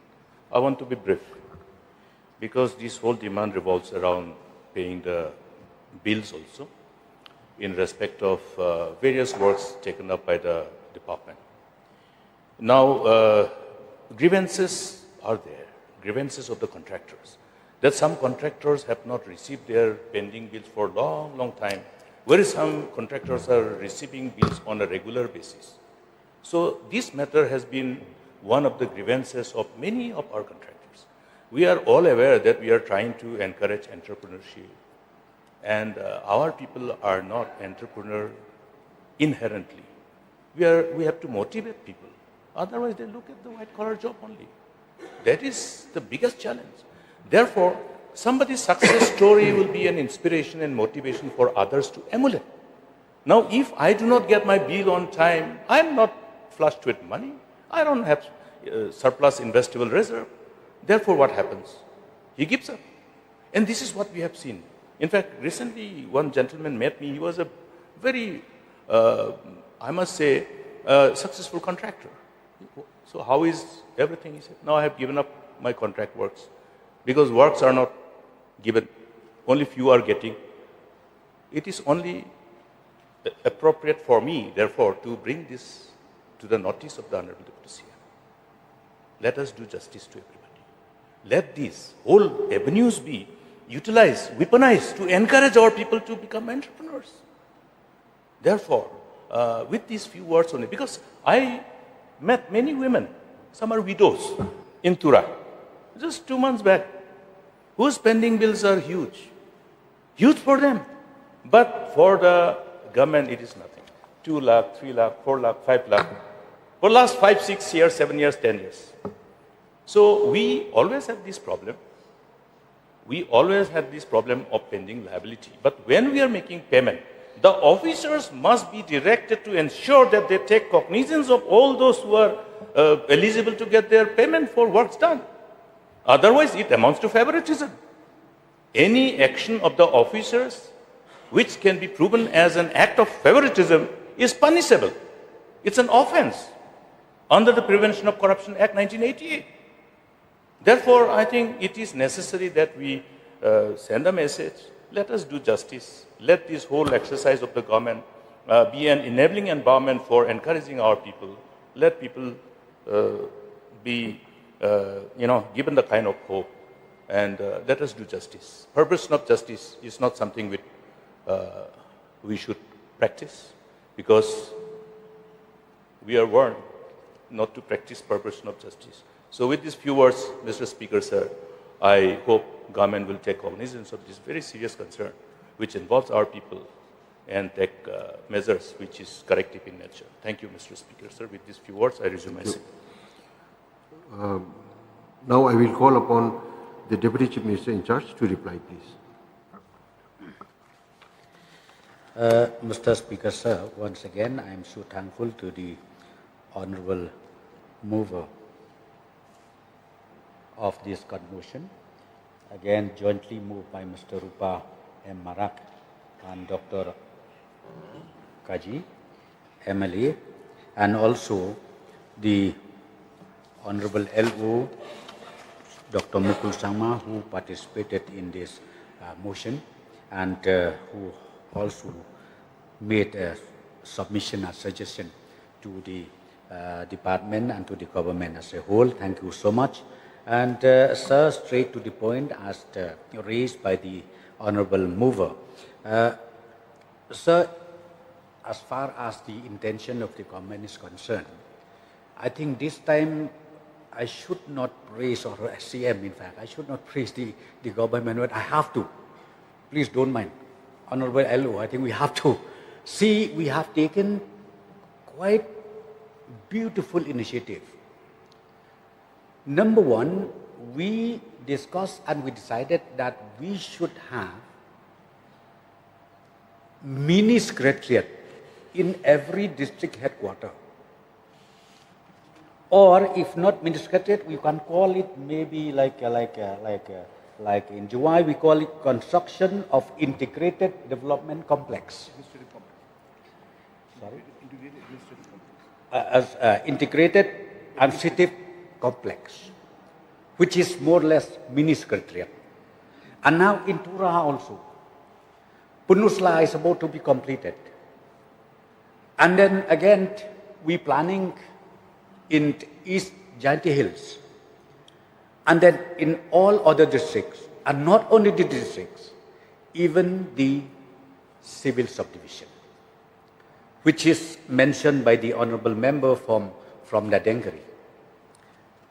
And this one also we have taken it as a priority, because we would like to see if we have this mini secretariat, in this mini secretariat, what do we have to do? We would like to have a premises where all the offices, because right now in civil subdivision headquarters or district headquarters, there are still offices which is on rental basis. We used our offices from the rental building. So we would like to bring in all those branches or all those offices in one roof, where our poor people or village people can just easily go to one place and then they can complete the whole work, whatever they wanted over there in every department. So this is what the intention of the government. And sir, we already started. We have just started. And as I said to you, one by one we are going to meet this aspiration of the people. And I'm sure once this is done, it will be blessing for the whole state of Meghalaya. And excuse me, sir. It is now almost 2 p.m. I will extend the time and the sitting of this House till this grant number 10 is disposed of. Honorable Chief Minister, Deputy Chief Minister, you may please continue. Yes, thank you, sir. Thank you, sir. So, in this complex, even the officers and staff quarter is also included. The offices, and we will also make sure that it is fully secured. So, not only that, sir, in fact, maybe in the long run, we need to also to plan to have maybe a proper institution, a school, because see now the government employees sometimes if they go along with, if they take along with their own family in the rural area, there is no school, so they have to again come back, and you know, we are wasting their precious time in serving the people. So, sir, that is the initiative taken by the government. Since our honourable mover did mention about the office of Dadengari. So, this is what we are intended to do from the government, as well as police stations, police substations. This is also the same way the intention of the government is to have our full-fledged, our own office proper building of the police stations and police outposts in the entire state. And this one also we are going to do it on phases. As per the fund availability, we will make sure that this transformation comes through and it is seen by the public in the entire state of Meghalaya. Next, sir, I'm happy with this supplementary demand where we move today. It includes, I would like to inform the members of the August House, the acquisition of the new Meghalaya House in Bangalore. We already taken over, and now the renovation takes place, and very soon we are going to inaugurate this new Meghalaya House in Bangalore, because lot of demand, lot of letters we receive from the government side, where from every part of the state, they demanded and they wish that Meghalaya House is established in Bangalore for different purposes that we need on daily basis. Sir, these are the issues which I would like to mention here.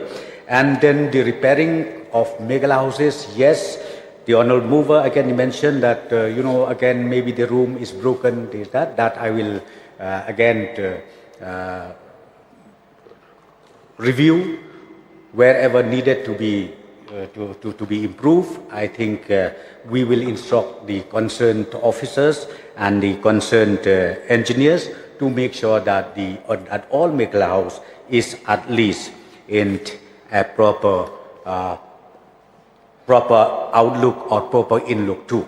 Sir, the pending bills as mentioned by the Honourable LO, that also I will, the submission and the suggestion made by the LO, that also is noted, and seriously we will see that at least our poor contractors get their regular bills quarterly or whatever the system is made. So, sir, with these few words again, I would like the honourable mover of the commission to kindly withdraw it so that DSD can be passed. May I know the mind of the mover as to whether they will withdraw the cut motion? Thank you, Mr. Speaker, sir.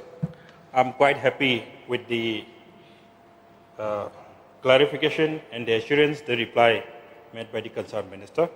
So, I beg the leave of the House to withdraw my cut motion. Thank you. Since the mover has withdrawn the cut motion, now let me put the question before the House. The question is that grant number 10 be passed. Those who are for the motion say aye. Those who are against say no. The ayes have it, the ayes have it. The motion is carried and grant number 10 is passed. Since the time allotted for the day is over, the House stands adjourned till 10